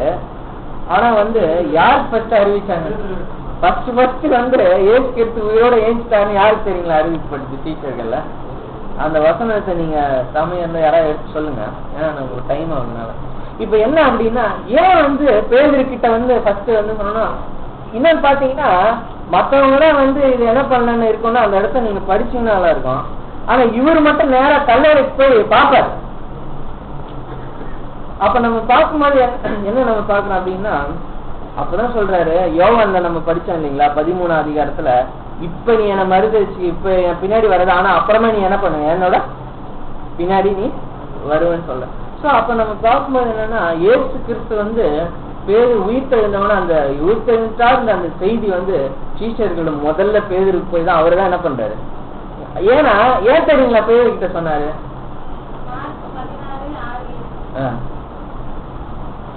அவன் அவர்களை நோக்கி, பயப்படாதிருங்கள், சிலுவையில் அறையப்பட்ட நசரேயனாகிய இயேசுவை தேடுகிறீர்கள். அவர் உயிர்த்தெழுந்தார், அவர் இங்கே இல்லை, இதோ அவரை வைத்த இடம். நீங்கள் அவருடைய சீஷரிடத்திற்கும் பேதுருவிடத்திற்கும் போய் உங்களுக்குள் முன்பின் கலிலேயாவுக்கு போகிறார். அவர் உங்களுக்கு சொன்னபடியே அங்கே அவரை காண்பீர்கள். இல்ல நீங்கள் முன்னே யார் எடுத்துட்டு போங்கன்னு சொல்றாங்க. பேதுரு. அப்ப பாருங்க, நீங்கள் அவருடைய சீஷர் இடத்துக்கும் பேதுரு இடத்துக்கும் அந்த இடத்துல மென்ஷன் பண்றாங்க. அதனை சீஷர் இடத்துக்கு போங்கன்னு சொல்லலாம்ல, அந்த இடத்துல அந்த தேவ தூதர் அந்த பேர் இடத்துக்கு என்ன பண்ணுங்க நீங்க போங்கன்னு சொல்றாங்க. அப்ப நம்ம பார்த்தோம்னால் என்ன அப்படின்னா, அந்த அப்போஸ்தலனாகிய அந்த பேதுரு போய் பார்த்தாருன்னு இன்னொரு வசனத்துல நம்ம படிக்கிறோம்னு பார்க்கலாம். இப்ப நாம என்ன பாயிண்ட் நம்ம சொல்ல வரோம்னா, ஏன் தெரியுங்களா பேதுரு கிட்ட ஸ்பெசிஃபை பண்ணி சொல்லியிருக்காங்க சொல்லுங்க.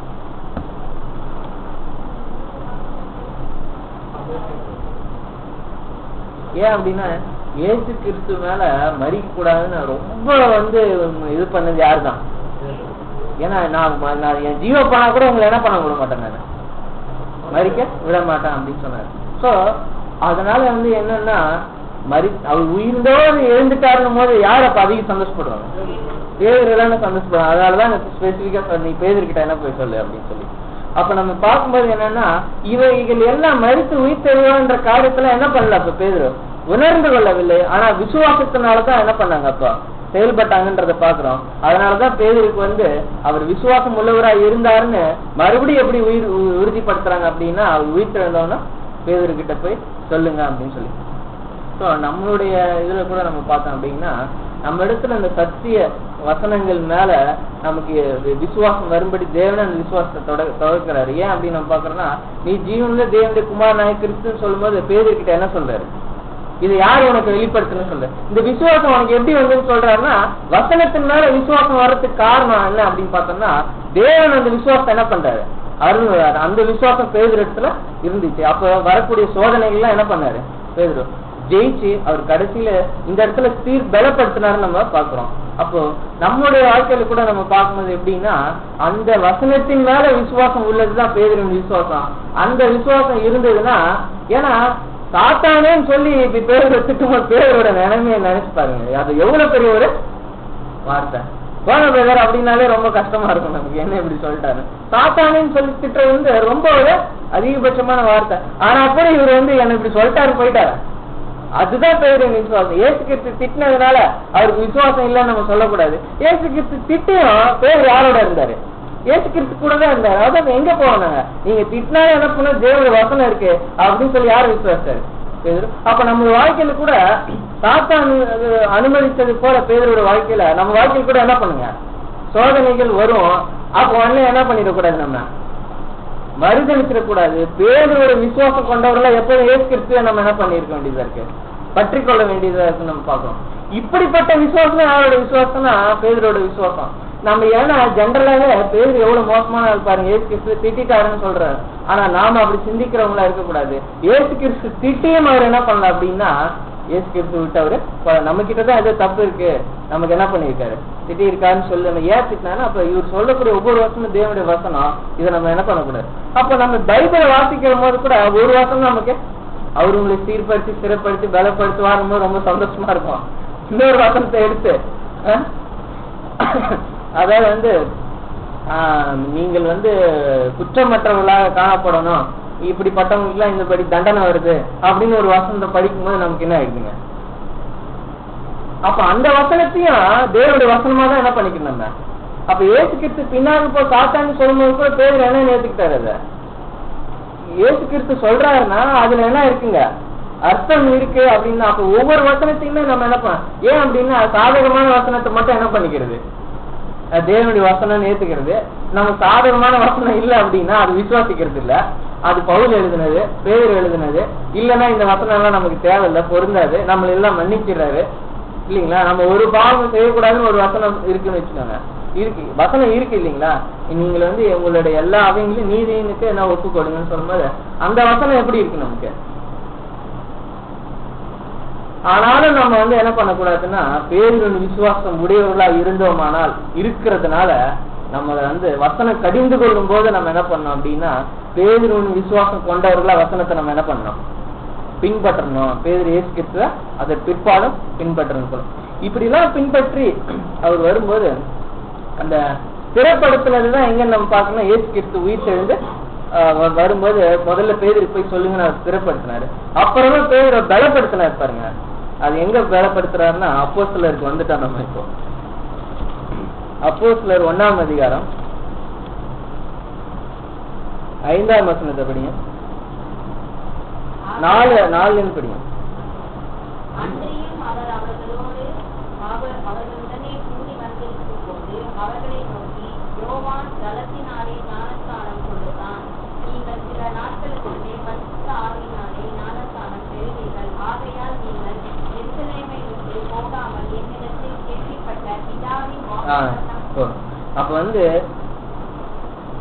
அப்ப பேதுரு என்ன பண்ணிட்டாருன்னா அந்த இயேசு கிறிஸ்துவோட சிலுவை மரணம், அதுக்கப்புறம் இயேசு கிறிஸ்துவ அவர் சீர்படுத்தி ஸ்திரப்படுத்தி எல்லாம் படிச்சு என்ன பண்ணிட்டாரு பேதுருவேன்னா ஒரு லெவலுக்கு கொண்டாந்துட்டாரு. அடுத்ததான் நம்ம என்ன பார்க்கணும், இப்போ இன்னொரு படுத்தணும், பலப்படுத்த வேண்டியதா இருக்கு. அப்ப பலப்படுத்தணும்னா லாஸ்ட் தான் இந்த பலப்படுத்த கிடைச்சிச்சுன்னா பேதரோட விசுவாசம் எங்க போயிடுதுன்னு நம்ம பார்க்க போறோம் பாருங்க.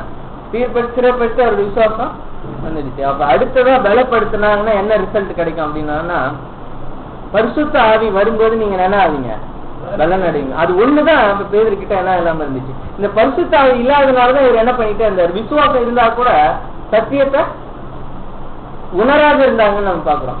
இந்த பரிசுத்த ஆவி வரும்போது அந்த குறை என்ன படுச்சுன்னா நிறையாக்கும்படி தேவன் என்ன பண்ண, நீங்க காத்துருங்க உங்களுக்கு பரிசுத்த ஆவி வரும்னாரு. அதே மாதிரி அந்த பெந்தகோஸ்தே நாள்ல என்ன பண்ணிச்சுன்னா அவங்க பரிசுத்த ஆவி வந்துச்சு நம்ம பாக்குறோம். அப்ப 14வது வசனம் 2:14 படிங்க. அப்பொழுது பேதுரு 12 கூட நின்று அவர்களை நோக்கி உரத்த சத்தமாய், யூதர்களே, எருசலேமில் வாசம் பண்ணுகிற ஜனங்களே, நீங்கள் எல்லோரும் அறிந்து கொள்வீர்களாக என் வார்த்தைக்கு செவி கொடுங்கள். நீங்கள் நினையாதபடி அவர்கள் வெறிக்கொண்டவர்கள் அல்ல, இப்போது விடிந்து 3ஆம் வேலையாய் இருக்கிறது. இது அப்படியே சொல்லிட்டு அப்படியே இந்த உபதேசத்தை கண்டினியூ பண்ணிக்கிட்டே வர்றாரு. இந்த 3ஆம் அதிகாரத்திலயும் பாருங்க பேதுருவான ஒரு தேவ ஆலயத்துக்கு போயிட்டு, அதான் நம்ம இப்ப படிச்ச வசனம்.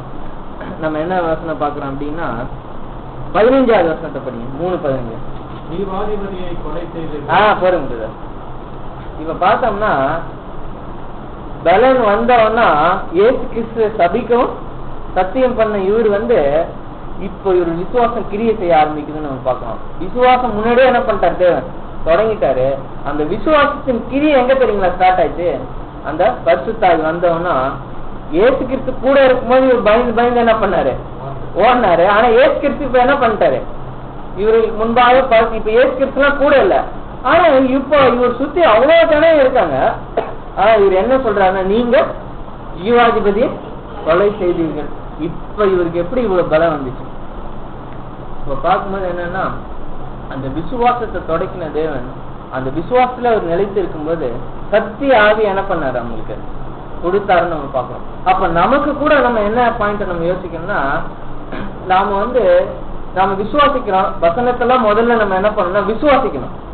அப்புறமே நம்ம அதை என்ன பண்ணணும், பின்பற்றணும்னு நம்ம பாக்குறோம். நம்மளால பின்பற்றவே முடியாதுன்னு சொல்லிட்டு நம்ம என்ன பண்ணக்கூடாது, விசுவாசிக்காமலே இருந்துடக்கூடாது. இன்னைக்கு நடக்கிற விஷயமே அதுதான். நீங்க தேவனுடைய ராஜ்யத்துக்குள்ள பிரவேசிக்கணும்னா எப்படி இருக்கணும், இப்ப கலாத்தியர்லயே இல்ல கொரிந்தியர்லயே நீங்க ஏதாவது ஒண்ணு எடுத்து வாசிங்க.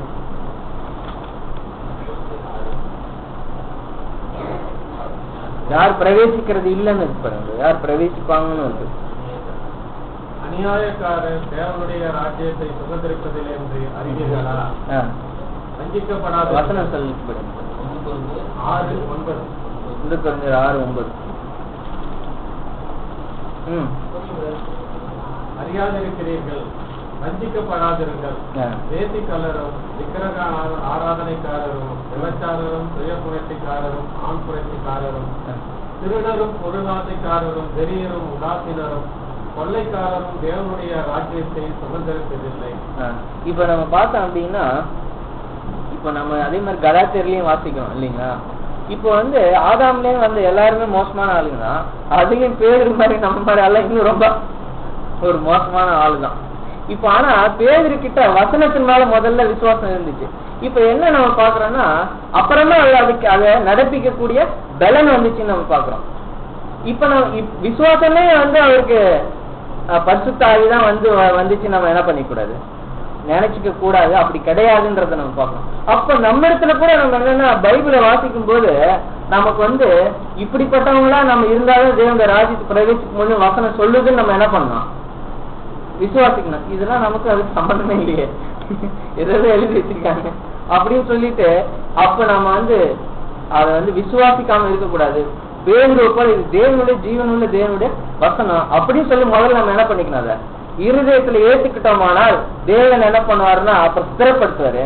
அதுக்கப்புறம் என்ன பண்றாருன்னா பலப்படுத்துற பரிசுத்த ஆவியை கொடுக்கிறாரு. அப்ப பேதுருக்கு எப்படி முதல்ல வசனத்து மேல விசுவாசம் இருந்துச்சு, அப்புறம் தான் கிரியை தொடங்கினது போல நம்ம இடத்துல என்னன்னா தேவனுடைய ராஜ்யத்தில் பிரவேசிக்க கூடிய தகுதி என்ன அப்படின்னு நம்ம வாசிக்கும் போது, இது கிறிஸ்துவின் சாயலுக்கு நமக்கும் வானத்திலிருந்து கிழக்குக்கும் மேற்குக்கும் எவ்வளவு தூரமோ நிச்சயமா அவ்வளவு தூரம் தான் ஏசு கிறிஸ்துவோட சாயலுக்கும் நம்மளுடைய சாயலுக்கும். ஆனா அவருடைய சாயலுக்கு நம்ம ஒப்பாக மாற்றம் தேவன் என்ன பண்ணிருக்கோம், வாக்கு கொடுத்திருக்காரு. அப்ப நாம என்ன பண்ண வேண்டியதா இருக்குன்னா, அந்த வசனத்தை முதல்ல இருதயத்துல விசுவாசிச்சு பிற்பாடு நம்ம என்ன பண்ணுவோம்னா, நிச்சயமா தேவன் நம்ம விசுவாசிக்கும் போது தேவன் பலனை தராரு அதை நடப்பிக்கும்படி. என்ன பலன் நம்ம பார்த்தோம்னா அதான் பரிசுத்த ஆவி. அப்ப பேரு தைரியமா என்ன பண்ண ஆரம்பிச்சாரு, ஓடி ஓடி ஒளிஞ்ச பேதுரு, எனக்கு யாருமே தெரியாதுன்னு சொன்ன பேதுரு ஜீவாதி பலி நீங்க என்ன பண்ணீங்க, கொலை செய்தீங்கன்னு சொல்லக்கூடிய தைரியம் பலன் எங்க வந்துச்சு இருக்கு. அப்ப அதான் யோவான் 16ஆம் அதிகாரத்துல நம்ம வாசிக்கணும் இல்லைங்களா. இப்ப யோவான் 16ஆம் அதிகாரத்துல 17ஆம் வசனம் 13ஆம் வசனம் படிங்க.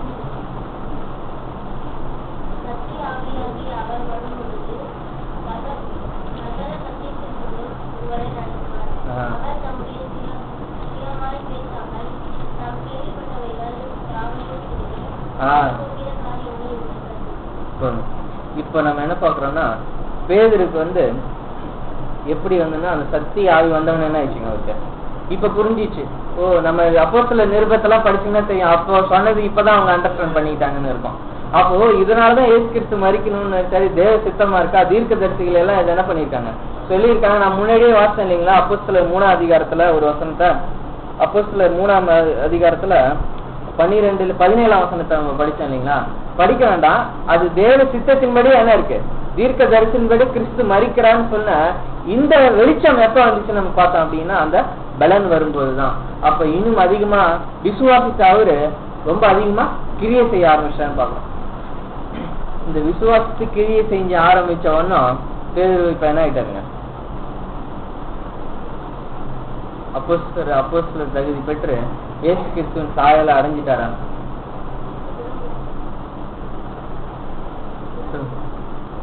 கூட அதான் நம்ம பார்க்கலாம். அதாவது சத்திய வசனத்தை விசுவாசிக்கும் போதே நம்ம என்ன பண்ணப்படுறோம், புடமிடப்படுறோம். அதான் நம்ம இவ்வளவு நேரம் அதுதான் நம்ம பார்த்துட்டு இருந்தோம். எப்ப நமக்கு டெஸ்ட்னா இதெல்லாம் நம்மளுடைய லைஃப்ல பார்த்த இந்த உண்மையான சத்தியத்தை கேட்கும் போது, கேட்டுட்டு இருந்தாலும் சரி கேட்க ஆரம்பிக்கும் போதே உங்களுக்கு என்ன ஆயிடும், ட்ரபிள் ஸ்டார்ட் ஆயிடும். அப்பவே நம்ம சைடுல என்ன ஆயிடுங்க, உண்மையான வசனத்தை சத்தியத்தை கேட்கும் போது ஒரு பக்கம் நமக்கு என்ன ஆயிடும், புடமிட ஏற்கனவே என்ன பண்ணிடுறாரு, அதுக்கு ஒப்பு கொடுத்துறாரு பாக்கலாம். ஆனா விசுவாசம் என்ன ஆயிடுது, அப்பாங்க ஸ்டார்ட் ஆயிடுதுன்னு நம்ம பாக்குறோம். அப்ப அந்த ஸ்டேஜ்ல தான் நம்ம புடமிடப்படுறோம். அதுக்கு அடுத்ததான் நம்ம என்ன பண்றோம்னா, இயேசு கிறிஸ்துவோட இன்னும் சத்தியம் அறிய அறிய எப்படி பேர் உயிர் எழுந்து வந்தாருன்னு சொல்லும் போது ஸ்திரப்பட்டாரோ அதே மாதிரி நம்ம என்ன பண்றாரு, அடுத்ததா ஸ்திரப்படுத்துறாருன்னு பாக்குறோம். அடுத்ததா பரிசுத்த ஆவி கொடுத்து பலப்படுத்துறாரு பாக்குறோம். அடுத்ததா என்ன நிலை நிறுத்துவார். அப்ப எப்ப அப்படின்னு நம்ம பார்த்தோம்னா, அப்ப நம்ம என்ன பார்க்கணும், அழைக்கப்பட்டும் தெரிந்து கொள்ளப்பட்டும் உண்மை உள்ளவர்களா. அப்ப அந்த பரிசுத்த ஆவியை நம்ம பெற்று தேவனுடைய கிரியை செஞ்சு அதுல உண்மை உள்ளவர்களா இருந்தோம்னால் நம்ம என்ன பண்ணப்படுவோம்? நிலை நிறுத்தப்படும். அப்ப இப்ப நான் இருந்துட்டு இருக்கேன் அப்படின்னு நம்ம நினைக்கிறதாம இன்னுமே எப்படி இருக்கணும்? நிலைத்து நிறுத்தணும். இந்த மாதிரி இருக்கிற நேரத்துலதான் என்ன மாதிரி பிரச்சனை வருதுன்னு நம்ம பார்க்கலாம் பாருங்க. அப்போஸ்தலர் 12ஆம் அதிகாரத்துல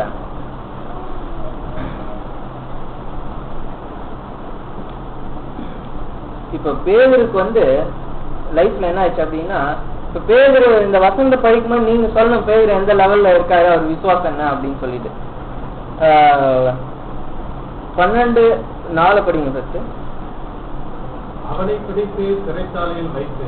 யாரை பிடிச்சுன்னா பேதுருவை பிடிச்சு சிறைச்சாலையில வச்சிடறாங்க. பேதுருவை பிடிச்சு சிறைச்சாலையில வச்சிருக்கும் போது பேதுருக்கு என்ன மாதிரி விசுவாசம் இருந்துச்சு, பேதுருக்கு என்ன மாதிரி பலன் இருந்துச்சு?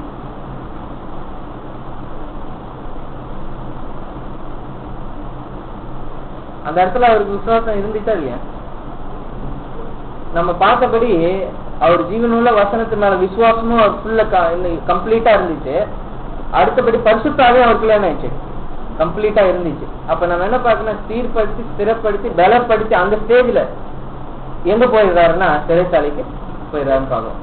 இப்போ என்ன மாதிரி சிச்சுவேஷன்ல போறாரு பாருங்க. அக்காலத்திலே ஏரோது ராஜா சபையிலே சிலரை துன்பப்படுத்த தொடங்கி யோவானுடைய சகோதரன் யாக்கோபை பட்டயத்தினாலே கொலை செய்தான். அது யூதருக்கு பிரியமா இருக்கிறது அவன் கண்டு பேதுருவை பிடிக்க தொடர்ந்தான். அப்பொழுது புளிப்பில்லாத அப்ப பண்டிகை நாட்களா இருந்தது.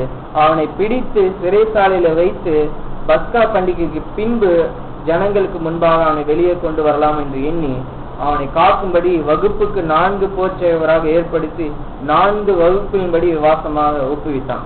இப்ப என்ன ஆயிடுச்சு அப்படின்னா, பேதுருக்கு ஃபுல்லா பார்த்தோம்னா நம்ம பரிசுத்த ஆவியினால் நிரப்பப்பட்டு அவர் சத்தியத்தை என்ன பண்ணிட்டு இருக்காருங்க, எல்லா இடத்துக்கும் சொல்லிட்டு இருக்கு. என்ன பண்றாரு, எவ்வளவு பேருக்கு ஞானஸ்தானம் கொடுத்துட்டு இருக்காரு. இது யாருக்கு பிடிக்கல? ஏரோதுக்கு பிடிக்கல. அப்ப ஏரோதுக்கு பிடிக்கல, இன்னொருத்தவங்களுக்கும் யாருக்கு பிடிக்கல? யூதருக்கு பிடிக்கல. யூதர்களுக்கு இந்த பேதுருவுடைய விசுவாசத்து பேதுரு செய்யக்கூடிய இந்த ஊழியத்தை, இந்த பேதுருவை போல ஊழியம் செய்யணும், பேதுருவையும் துன்பப்படுத்துறது யாருக்கு ரொம்ப பிடிச்சிருந்துதான்? யூதருக்கு பிடிச்சிருந்தான். அதனால இந்த ஏரோது என்ன பண்ணாரா, இப்படிப்பட்ட ஆளா கொண்டாந்து சிறைச்சாலையில போட்டாங்க. அப்ப பேதுரு விசுவாசத்தோட தேவ ஆவியை பெற்று பயமா தேவ ஊழியத்தை ஃபுல் ஸ்விங்ல செஞ்சிட்டு இருக்கும் போது அப்ப அவர் கொண்டாந்து என்ன பண்ணிடுறாங்க, சிறைச்சாலையில போட்டுறாங்க. அப்ப அந்த சிறைச்சாலை எப்படிப்பட்டதா இருக்குன்னு நம்ம பார்க்கும்போதுன்னா, இப்ப இருக்கிற சிறைச்சாலையை விட இப்ப இருக்கிற சிறைச்சாலையில கூட கையெல்லாம் தப்பிச்சுட்டாங்கன்னா நம்ம பார்க்கணும் இல்லைங்களா? போலீஸ்காரங்கள இது பண்ணிட்டு அப்ப உள்ள சிறைச்சாலையில அந்த மாதிரி இல்ல. அப்ப நம்ம பார்க்கும் போதெல்லாம் அந்த 6 அடி அகலமுள்ள 10 அடி அகலமுள்ள மதில் சுவர்லாம் இருந்திருக்குன்னு நம்ம பாக்குறோம். அப்புறம் பார்த்தோம்னா இப்பெல்லாம் என்ன தெரியுங்களா, வெளியே இருக்கிறத சிறைச்சாலையில ரொம்ப சந்தோஷமா இருந்துடுறாங்க. அதுலயே ஃபர்ஸ்ட் கிளாஸ் ஏசி எல்லாம் கூட கொடுத்து ஒரு மாசத்துக்கு இவ்வளவு பணம் கொடுத்து அங்க போய் அது ஒரு பெரிய விஷயமாவே இல்ல. சிறைச்சாலைக்கு போயிட்டு வந்தாலும் ஒரு கௌரவமாவே இருக்கு. இப்பதான் ஜெயிலன்னு வந்தாங்க அப்படின்னு சொல்றதெல்லாம் அந்த ஒரு நிலைமையில இருக்குன்னு பாக்குறோம். அப்ப நம்ம என்ன பாக்குறோம் அப்படின்னா, பேதுருவை கொண்டு போய் சிறைச்சாலையில போட்டுட்டாங்க. அந்த ஒரு மதில் சுவர்லாம் அவ்வளவு இதுவா இருந்துச்சு. அப்புறம் பார்த்தோம்னா 4 வகுப்பா என்ன பார்க்கும்போது 6 மணி நேரத்துக்கு ஒருத்தங்க 24 4ஆல் வகுத்துனா 6ன்னு வரும் இல்லைங்களா? இப்ப கூட பாருங்க, ஸ்டான்லிக்லாம் நல்லா தெரியும் நினைக்கிறேன். ரொம்ப செக்யூரிட்டி அதிகமா இருக்கிற இடத்துல எவ்வளவு நேரம் டியூட்டி கொடுப்பாங்க? செக்யூரிட்டி கான்சியஸா இருக்கிற எவ்வளவு நேரம் டியூட்டி கொடுப்பாங்க? 6 மணி நேரம் தான் கொடுப்பாங்க டியூட்டி. டாக்டர்ஸ் கூட அப்படிதான். ரொம்ப கேஷுவாலிட்டி இருக்கிற டாக்டர்ஸ்லாம் டியூட்டி ஹவர்ஸ்லாம் 6 ஹவர்ஸ் தான் கொடுப்பாங்க. ஸோ அது மாதிரி நம்ம என்ன பார்க்கறோம்னா, ஏன் அவ்வளவு அலர்ட்டா இருக்கிறதுக்காக 3 இதுவா போடாம 6 குரூப்பா என்ன பண்ணாங்க, 6 சைக்கிள் அப்படியே பாதுகாத்தாங்கன்னு பார்க்கணும். அந்த சிறைச்சாலையோட பாதுகாப்பு அப்படி இருந்தது. சரி, இப்ப நம்ம பாக்குற மாதிரி பேர் அவங்க 1 2 கம்பி அப்படிலாம் என்ற மாதிரி இல்ல. பேர் என்ன நிலைமையில அங்க இருக்கிறாரு பாருங்க. 5ஆம் வசனத்தை, அந்தபடியே பேதுரு சிறைச்சாலையில் காக்கப்பட்டிருக்கையில் சபையார் அவனுக்காக தேவனை நோக்கி நோக்கத்தோடு இது நல்லா நோட் பண்ணி வச்சுக்கோங்க. இந்த பேரு சிறைச்சாலையில் இருக்கும்போது சபையார் என்ன பண்ணாங்களாம், ஊக்கமா ஜெபம் பண்ணிட்டு இருந்தாங்க. சரி, அடுத்தது படிங்க. ஏரோது அவனை வெளியே கொண்டு வரும்படி குறித்த நாளுக்கு முந்தின நாள் ராத்திரியில் பேதுரு 2 சங்கிலிகளால் கட்டப்பட்ட 2 சேவகர் நடுவே நித்திரை பண்ணி கொண்டிருந்தார். காவற்காரரும் கதவுக்கு முன்னிருந்த சிறைச்சாலையில் காத்து கொண்டிருந்தார்கள். பாருங்க, இதை நம்ம அப்படியே கற்பனை பண்ணி பார்க்கலாம். பேதுரு 2 சங்கிலியில என்ன பண்ணி வச்சுட்டாங்க, இந்த பக்கம் கட்டி வச்சுட்டாங்க. 2 சேவகர் 2 சங்கிலியை கட்டி அப்படி பிடிச்சி வச்சுட்டாங்க. அதுக்கப்புறம் என்னன்னா, சேவகர்லாம் வந்து வெளியே வந்து அந்த பாப்பான ஈட்டி மாதிரிலாம் வச்சுட்டு என்ன பண்ணிருக்காங்க, அப்படி காவல் காத்துட்டு இருந்திருக்காங்க. அடுத்த வசனத்தை படிங்க. அப்பொழுது கர்த்தருடைய தூதன் அங்கே வந்து நின்றார். அறையில் வெளிச்சம் பிரகாசித்தது. அவன் அப்பொழுது பேதுருவை விழாவிலே தட்டி சீக்கிரமாய் எழுந்திரு என்று அவனை எழுப்பினார். பாருங்க, அப்போ கர்த்தருடைய இது நம்ம வந்து ஒவ்வொரு டீட்டெயிலா ஒவ்வொன்று பார்க்க போறோம். கர்த்தருடைய தூதன் வந்தவன் என்ன ஆயிட்டாங்க, வெளிச்சம் வந்துருச்சு. அடுத்து நம்ம ஏன் தோல்ல தலையில தட்ட வேண்டிய, ஏன் விழாவில தட்டினாரு, அதையும் நம்ம அப்ப விழாவில தட்டி என்ன பண்றாரு, பேசுற சீக்கிரமா நீங்க எழுந்துருந்தாரு. சரி வான்னு சொல்லிட்டு உடனே கூப்பிட்டு போயிட்டாரு. அங்க பேரு சீக்கிரமா எழுந்தா கூட அவரு ஒரு 3 வேலை செய்யணும் பாருங்க. என்ன செஞ்சாதான் அவர் தூதனோட போக முடியும். படிங்க. தூதன் அவனை நோக்கி உன் அறையை கட்டி, அவர் அறையை கட்டிக்க வந்தாரு. அடுத்து உன் பாதரட்சியை தொடுத்துக் கொள். பாதரட்சியை போட்டுக்கணும். அடுத்து அந்தபடியே செய்தான்.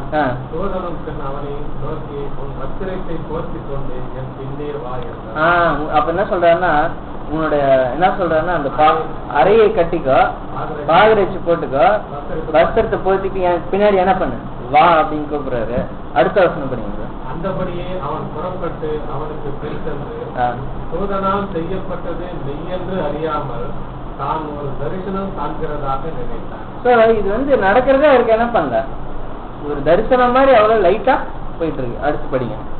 அவர்கள் முதலாம் காவலையும் 2ஆம் காவலையும் கடந்து நகரத்திற்கு போகிற இருப்பு கதவண்டையில் வந்தபோது அது தானாக அவர்களுக்கு திறவுண்டது. அதன் வழியாக அவர்கள் புறப்பட்டு ஒரு வீதி நெடுக நடந்து போனார்கள். உடனே தூதன் அவனை விட்டு போய்விட்டான். இப்ப நம்ம என்ன பாக்குறோம்னா, 3 கேட் இருக்காங்க. அதான் நம்ம படி அது நோட் பண்ண வேண்டிய பாயிண்ட். பேதுரு அந்த தூதனை எப்படி கூப்பிட்டு வர்றாருன்னா, முதலாவது காவலையும், அப்புறம் 2வது காவலையும், நகரத்துக்கு போகிற 2வது காவலையும், நகரத்துக்கு போகிற இரும்பு கதவண்டையிலும். இந்த 3 கேட்டை தாண்டி தான் தூதன் என்ன பண்றாரு. அந்த 3 கேட்டை தாண்ட வரைக்கும் அந்த தூதன் கூடவே வந்து அப்புறம் அவர் என்ன பண்ணிடுறாருங்களா, அந்த நகரத்தின் வீதியில கொண்டாந்து விட்டுறாருன்னு பாக்குறோம். அப்புறம் பேதுரு உடனே தெளிவு அடைஞ்சிடறாரு. அப்புறம் பேதுரு தெளிவு அடைஞ்ச உடனே நம்ம என்ன பாக்குறோம்னா, அப்ப அவர் அந்த வீட்டுக்கு இவங்களுக்காக பிரேயர் பண்ணிட்டு இருக்காங்க இல்லையா, அந்த வீட்டுக்கு நேரா பேதுரு போறாரு. பேதுரு போன உடனே அடுத்து படிங்க, 13ஆம் வசனத்தை படிங்க.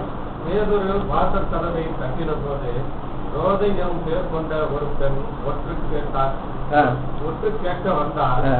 அவள் பேதுருவின் சத்தத்தை அறிந்து சந்தோஷத்தினால் கதவை திறவாமல் உள்ளே ஓடி பேதுரு வாசலுக்கு முன்னே நிற்கிறார் என்று அறிவித்தார். அவர்கள் நீ கிடத்துகிறாய். இப்ப என்னன்னா, இந்த ஜெயில இருந்து இவர் எப்படியா ரிலீஸ் பண்ணணும்னு பிரேயர் பண்ணிட்டு இருந்தாங்களா, அங்கதான் இவர் போறாரு. அங்க போனோம்னா இவர் வந்ததை பார்த்து அப்படியே சந்தோஷப்பட்டு அந்த பெண்ணை என்ன பண்றாங்களா, போய் சொன்னோம்னா இவர் ரிலீஸ் ஆகி வரணும்னு யார் பிரேயர் பண்ணிட்டு இருந்தாங்களோ அவங்க என்ன சொல்றாங்களா, வந்துட்டாரா, நான் பிரேயர் பண்ண நடந்துச்சு பார்த்தான்னு சொன்னாங்களா. அடுத்து படிங்க. அவர்கள் நீ கிடத்துகிறாய் என்றார்கள். அப்புறம் எதுக்கு தான் இவங்க பிரேயர் பண்ணாங்க, சரி அதான் நம்ம பின்னாடி பார்க்கலாம். அடுத்து படிங்க. அவளோ அவர்தான் என்று உறுதியாய் சாதித்தார். அதாவது அவளோ உறுதியா சாதித்தார். சரி இவங்க தான் விட்டுட்டாங்களா, இவங்க அதுக்கு மேல சாதிக்கிறாங்க. அடுத்து பாருங்க. அப்பொழுது அவர்கள் அவருடைய தூதனாய் இருக்கலாம் என்றார்கள். பாருங்க, இவங்க அதுக்கும் மேல சாதிச்சு இல்ல அது பேரு நிச்சயமா இருக்க முடியாது, அது தூதனாதான் இருக்க முடியும். அடுத்து படிங்க. பேதுரு பின்னும் தட்டிக் கொண்டிருந்தார். அவர்கள் பிறந்த போது அவனை கண்டு பிரமித்தார்கள். அப்படியே ஷாக் ஆகி அது ஸ்டன் ஆகிட்டாங்க, இந்த பேரு எப்படி வந்தாருன்னு சொல்லிட்டு. இப்ப அடுத்து என்ன வசனத்தை படிங்கன்னா, 18வது வசனத்தை படிங்க. அப்பொழுது பொழுது விழிஞ்சிருக்கு. பேதுருவை குறித்து சேவகருக்குள்ளே உண்டான கலக்கம் கொஞ்சமல்ல. என்ன இவ்வளவு ஒரு ப்ரொடெக்ஷன், இவ்வளவு ஒரு காவல் எல்லாம் நம்ம போட்டு வச்சிருந்து எப்படியா இந்த பேரு இந்த சிறைச்சாலையில இருந்து ரிலீஸ் ஆனான்னு சொல்லிட்டு. இப்ப இதை வேற யார்கிட்ட போய் சொல்லணும்? 19வது அவனை தேடி காணாமற் போனபோது காவல்காரரை விசாரணை செய்து அவர்களை கொலை செய்யும்படி கட்டளை பயங்கரக்கம் வந்து இவங்களை இவங்கள என்ன பண்ணுங்க, கொலை செய்யும்படி கட்டளையிட்டு யூதேயா தேசத்தை விட்டு செசாரியா பட்டணத்திற்கு போய் அங்கே 21வது வசனத்தை படிங்க. குறித்த நாளிலே ஏரோது ராஜவஸ்திரம் தரித்து சிங்காசனத்தின் மேல் உட்கார்ந்து அவர்களுக்கு பிரசங்கம் பண்ணினார். 23வது வசனத்தை படிங்க. அவன் தேவனுக்கு மகிமையை செலுத்த 22வது வசனத்தை படிங்க. அப்போது ஜனங்கள் இது மனுஷன் சத்தம் அல்ல, இது தேவ சத்தம் என்று ஆர்ப்பரித்தார்கள். அவன் தேவனுக்கு மகிமை செலுத்தினபடியினால் உடனே கர்த்தருடைய தூதன் அவனை அடித்தான், அவன் குறுகுறுத்து இறந்தான். தேவ வசனம் வளர்ந்து பெருகிற்று. இப்போ நம்ம என்ன பார்க்க போறோம் அப்படின்னா, இந்த விசுவாசம் உள்ள இந்த பேதுரு தேவன் என்ன நம்ம வந்து பேதுருவோட ஃபுல் லைஃப் அங்கிருந்தே நம்ம பார்த்துட்டு வந்தோம். 1 hour அதான் நம்ம பார்த்துருக்கோம். பேதுரு வந்து ஒரு மீன் பிடிக்கிற ஆளா தான் இருந்தாரு. ஆனா அவருக்குள்ள தேவன் வந்து தேவனுடைய வசனத்தின் மேல விசுவாசத்தை என்ன பண்ணாரு, வரும்படி அந்த விசுவாசத்தை கொடுத்தாரு. அந்த விசுவாசம் வரும்போதே சாத்தானுக்கு சுழலிடும்படி என்ன பண்ணாரு, சோதனையும் கொடுத்தாரு. ஆனா கூட அவர் ஸ்திரப்படுத்தி பலப்படுத்தி என்ன பண்ணாரு, அந்த விசுவாசம் அவருக்குள்ள இன்னும் அதிகமா கிரியை செய்யும்படி எல்லாம் பெருகிட்டு, இப்ப அந்த விசுவாசத்துல வல்லவனாகி அவர் பயங்கரமா என்ன பண்ணிட்டு இருக்காரு, பிரசங்கம் பண்ணிட்டு இருக்காரு. பிரசங்கம் பண்ணி நிக்கிறாரு பேதுரு. அந்த மாதிரி சத்திய வசனத்தெல்லாம் அவர் சொல்லிட்டு இருக்க அந்த ஸ்டேஜ்ல ஏரோது என்ன பண்றாருன்னா, அவர் கொண்டு போய் சிறைச்சாலையில் போறாரு. யூத மக்களுக்கு பிரியமா இருக்கு. கர்த்தருடைய தூதன் வந்து அவரை விடுவிச்சு கொண்டு போறாரு. இதுல வந்து நமக்கு என்ன இருக்கு, நம்மளையும் கொண்டு போய் ஜெயில போட்டுருவாங்க, நம்மளை விடுவிப்பாங்க அப்படின்னு சொல்றதுதான். நம்ம என்ன பாக்குறோம் அப்படின்னா, அநேக காரியங்கள் வந்து இயேசு கிறிஸ்துவ அப்போஸ்தலருடைய வாழ்க்கையில் நடந்ததெல்லாம் வந்து வரப்போகிற காரியத்துல அதுல என்ன இருக்கு, இல்ல தேவனுடைய போதனைகள்லாம் அதுக்குள்ள என்ன பண்ணி வச்சிருக்கு. இப்ப லாசருவை போய் 3வது நாள் தான் அவர் என்ன பண்ணாருங்க, உயிரோடு எழுப்பினாரு. இது நடந்த விஷயம் தான். ஆனா அதுல இருந்து நம்ம என்ன சொல்றோம்,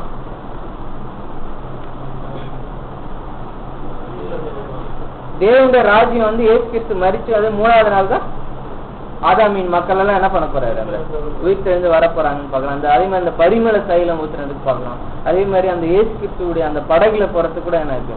அதே மாதிரி இங்க என்ன அப்படின்னு நம்ம பாக்குறோம்னா, இந்த இடத்துல பேதுருன்னு சொல்லும்போது இது எந்த பேதுருன்னா, அவருடைய வாழ்க்கையில நடந்தது என்னமோ உண்மைதான்.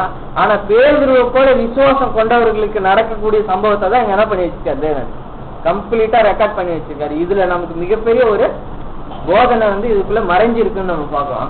என்ன அப்படின்னா, இந்த கல்லின் மேல என்ன பண்ணுவேன் நான், என் சபையை கட்டுவேன். பேதுரு மேல என்ன பண்ணி வச்சிருக்காங்க, ஒரு லோடு மண்ணு கல்லாம் வச்சு கட்டினாங்க. அப்ப நம்ம பேதுரு விசுவாசத்து மேல என்ன பண்ணாரு, யார் ஜீவனுள்ள தேவனுடைய குமாரன்றது இல்ல, ஆக்சுவலா என்னன்னா இன்னும் பார்த்தோம்னா தேவனுடைய வசனத்தின் மேல விசுவாசம் வைத்ததுதான் பேதுருவின் விசுவாசம்.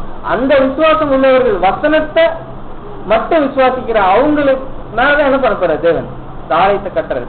அப்படிப்பட்ட விசுவாசம் உள்ள பேதுரு நல்லா என்ன பண்ணிட்டாரு, அவர் மேல வச்சு கட்டி அவர் பகிரங்கமா சத்தியத்தை பேச ஆரம்பிச்சாரு. சீர்படுத்தி சிறப்படுத்தி பலப்படுத்திட்டாரு. இன்னும் என்ன நிலை நிறுத்தணும் அவரை.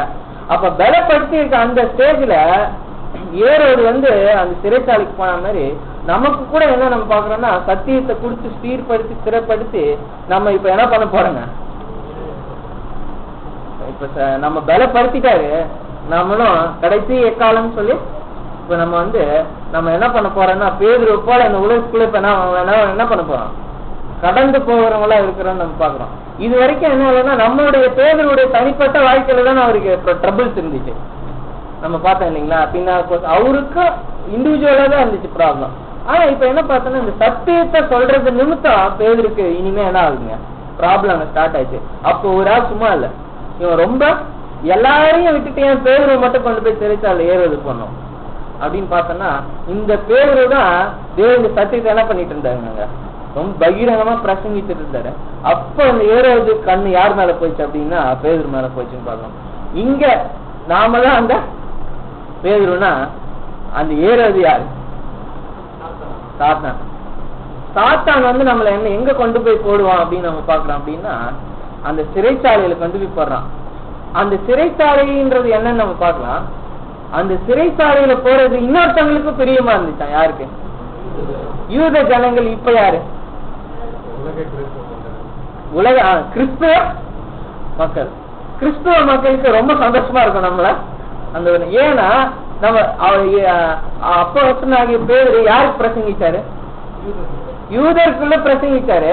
அதனாலதான் யூதர்களுக்கு அவரை பிடிக்காம போயிடுச்சு. அதனாலதான் அவரை கொண்டு போய் சிறைச்சாலையில போடும்படி அவங்க விரும்பினாங்க.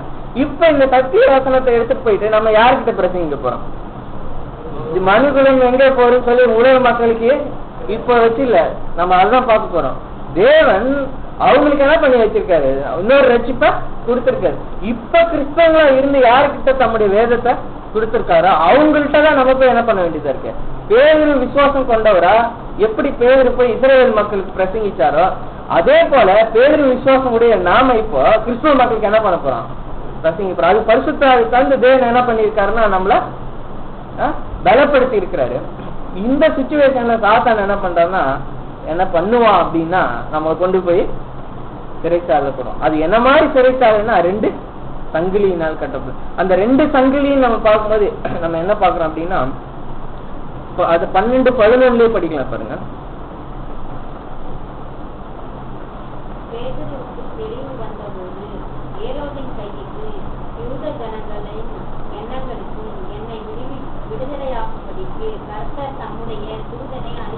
பாருங்க, அப்ப 2 கைக்கு என்ன பண்ணும்படி விடுதலை ஆக்கும்படி தூதன். அப்ப அந்த 2 கை யாருன்னு நீங்க தெரிஞ்சுக்கிட்டீங்களா? அந்த 2 சங்கிலி யாரு? ஒரு சங்கிலி யாரு? யூத ஜனங்கள். இன்னொரு சங்கிலி ஏரோது. நம்ம என்ன பாக்குறோம்னா இங்க ஒரு சங்கிலி சாத்தான் உலகத்து மூலமா என்ன பண்ணுவான்? நமக்கு சங்கிலினால கட்டுவான். இன்னொரு சங்கிலி அதாவது இந்த சத்தியத்தை சொல்லும் போதுதான் இந்த பேருக்கு பிரச்சனை வந்துச்சு. 1 லட்சம் ரூபாய் கடன் வாங்கிட்டு அவரை கொண்டு போய் ஜெயில போய் போட்டாங்க கடன் தரலன்னு. இல்லையா? சத்தியத்தை பிரசங்கிப்போ அது நிமித்தமா அந்த துன்பம். அது எப்படிப்பட்ட துன்பம்? அப்படி யாரால வரும்னு பார்த்தோம்னா ஒண்ணு ஏரோதால, இன்னும் யூத மக்களால. அந்த ரெண்டு மக்களாலதான் 2 பேராலதான் வரக்கூடிய துன்பம். அதுக்காகதான் 2 சங்கிலின்றது பாக்குறோம். அப்ப சங்கிலினா என்னன்னா எப்ப சங்கிலி போட்டு கட்டுவாங்க? சங்கிலியை என்னவே பண்ண முடியாது. சங்கிலியை போட்டு ஏன் கட்டுறாங்கன்னா நம்ம மனுஷனுடைய பலத்தினால சங்கிலியை உடைக்க முடியுமா? உடைக்க முடியாது. கண்டிப்பா என்ன பண்ண முடியாது. சுவிசேஷ சங்கிலியினால் கட்டப்பட்டன்னு அப்போஸ்தலனாகிய பவுல் சொல்றாரு.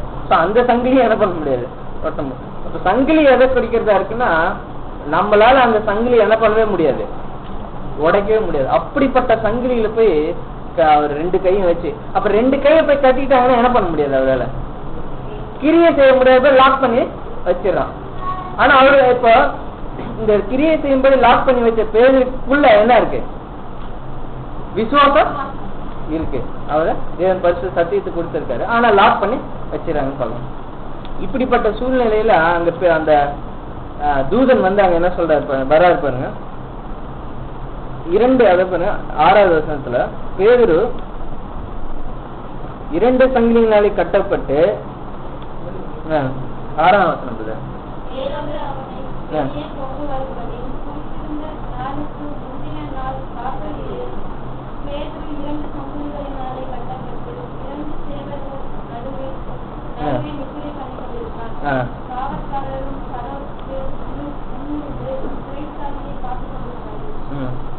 படிங்க.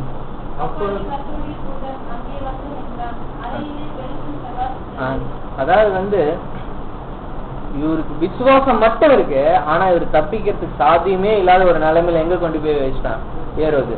சிறைச்சாலையில வெளியும் ப்ரொடக்ஷனு, உள்ளேயும் சங்கிலி கட்டி, உள்ள போர் தப்பிக்க முடியாத சூழ்நிலையில பேதுரு கட்டி வச்சார். பேதுரு அங்க எப்படி இருந்தாருன்னா தூங்கிட்டு இருந்தாருன்னு பாக்குறோம். இப்ப என்னன்னா பேதுரு தூங்கிட்டு இருந்தது தப்பான்னு நம்ம சொல்றதுக்கு இல்ல, ஏன்னா நம்ம இதுல பொருள் எடுக்கிறோம், அது பொருள் தான் நம்ம இப்ப யோசிக்கணும். அப்ப பேதுரு ஏன் தூங்கிட்டு இருந்தாருன்னா அவருக்குள்ள விசுவாசம் இருந்ததுனால அவர் என்ன பண்ணிட்டு இருந்தாரு, தூங்கிட்டு இருந்தாருன்னு பாக்குறோம். ஆனா இப்ப நமக்கு என்ன பண்றோம்னா இதுல இருந்து பொருள் எடுக்கிறதா இருக்கு.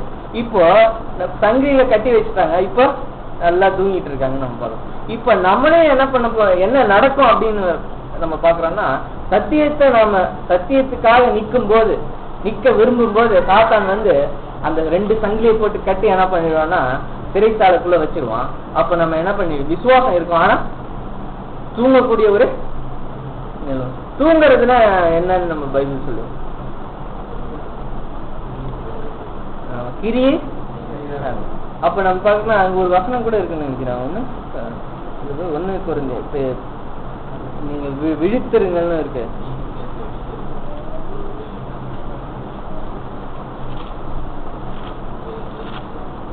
படிங்க.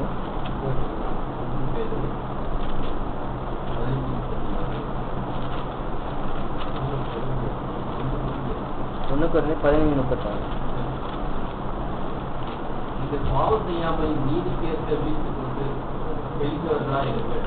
இப்ப என்ன ஆயிடுச்சு நம்ம பார்த்தோம்னா பேர்கிட்ட வந்து ஏசு கிறிஸ்து வந்து நீங்க 1 hour ஆச்சு பிரேயர் பண்ணக்கூடாதா அவங்க அவர் என்ன பண்ணுவாருங்க அங்க நல்லா தூங்கிட்டு இருப்பாரு. 2 வருஷம் 3வது ஈவினிங் நீங்க நல்லா தூங்குங்கன்னு சொல்லிட்டு போயிடுவாரு. ஆனா அங்கேயும் இங்கேயும் வித்தியாசம் இருக்கு. இங்க வந்து எப்படி நம்ம பாக்குறோம்னா பரிசுத்த ஆவியின் பலவத்தினால நிரப்பப்பட்டவரா சத்தியத்தை ரொம்ப கோர்ஸா பகிரங்கமா அவர் பிரசங்கிக்கும் போது அப்ப ஒரு சிறைச்சாலை கொண்டாந்து போட்டுறாங்க. அப்ப ஒரு நித்திரை ஆயிடுறாங்க, அதாவது தூங்குறான்னு சொல்றோம்.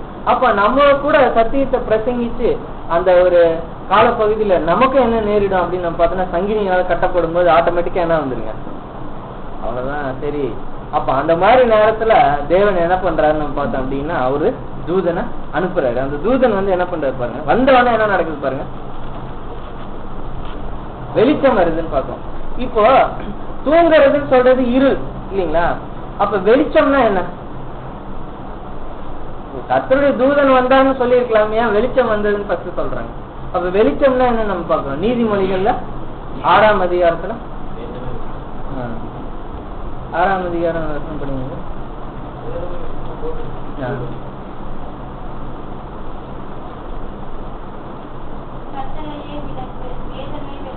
அந்த வெளிச்சம் என்ன தெரியுங்களா, அந்த தூதன் வந்த வெளிச்சம் தேவனுடைய வசனம். இப்ப நமக்கும் வந்து அந்த மாதிரி ஒரு இடத்துல லாக் பண்ணி வச்சோம்னா தேவன் ஃபர்ஸ்ட் நமக்கு என்ன தெரியுங்களா கொடுக்குறாரு, ஒரு வெளிச்சத்தை. அடுத்து என்ன பண்ணணும் அப்படின்னு சொல்லும்போது தேவன் தம்முடைய சத்தியத்தை கொடுக்குறாரு. அடுத்து அந்த தூதன் என்ன பண்றாரு பாருங்க,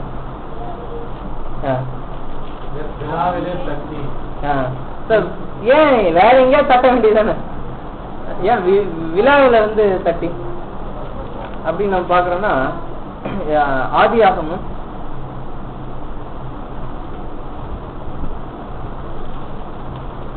2ஆம் அதிகாரத்துல 23வது வசனம், இது 22வது வசனம் படிங்க. தேவனாகிய கர்த்தர் தாம் மனுஷனில் எடுத்த விலா எலும்பை மனுஷியாக உருவாக்கி. அப்போ விலா எலும்பு எதை குறிக்கிறதா இருக்கு, மனுஷி இல்லைங்களா? இதுதான் அவன் எபேசியர்ல சொல்ல பாருங்க. எபேசியர் 5ஆம் அதிகாரம் 4ஆம் வசனம் அதை எடுத்து படிங்க. எலும்பிலும் எலும்பு அந்த வருஷம்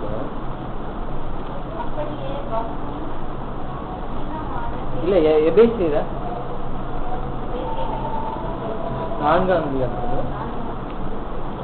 எபேசியர் 5ஆம் அதிகாரத்துல நான் சொல்றேன். 5ஆம் அதிகாரம் 30வது வசனம். இல்ல 30வது வசனம் படிங்க. நாம் அவருடைய சரீரத்தின் அவயங்களாகவும் அவருடைய மாமிசத்திற்கு அவருடைய எலும்புகளுக்கும் உரியவர்களாய் இருக்கிறோம். சரீரத்தின் அவயம். இப்ப நம்ம என்ன பாக்குறோம்னா நமக்கு அதிக ஆதாரமான அது ஆதியாகமத்துல அந்த வசனம் இருக்கு. இப்ப எலும்புன்னு சொல்லும் போது யாரு, அப்போ அவர் என்ன தெரியுமா வந்து அந்த வெளிச்சத்தை கொடுத்தோம்னா என்ன தெரியுங்களா, அங்க தட்டி எழுப்புறாருன்னா அந்த வெளிச்சம் வந்தவொன்னா பேருக்கு என்ன அங்க நினைப்பூட்டப்படுது, நீ யார் தெரியுமா, கிறிஸ்துவின் மனவாட்டி சபைக்கு அழைக்கப்பட்டிருக்க அப்படின்னு சொல்ல அந்த அழைப்பு என்ன பண்றாருங்க நினைப்பூட்டி. அடுத்ததா அந்த தூதன் வா போலான்னு சொல்லிட்டாரு. என்ன சொன்னாரு பாருங்க, சீக்கிரமா என்ன பண்ண எலும்பின்னு சொல்லி என்ன சொல்றாரு பாருங்க, இப்ப அறையை கட்டி உன் பாதரட்சி. இப்ப அறையை கட்டினா இப்ப அந்த அதாவது அந்த பெல்ட் எதை குறிக்குது, எபேசியர் 6ஆம் அதிகாரம் 14ஆம் வசனம்.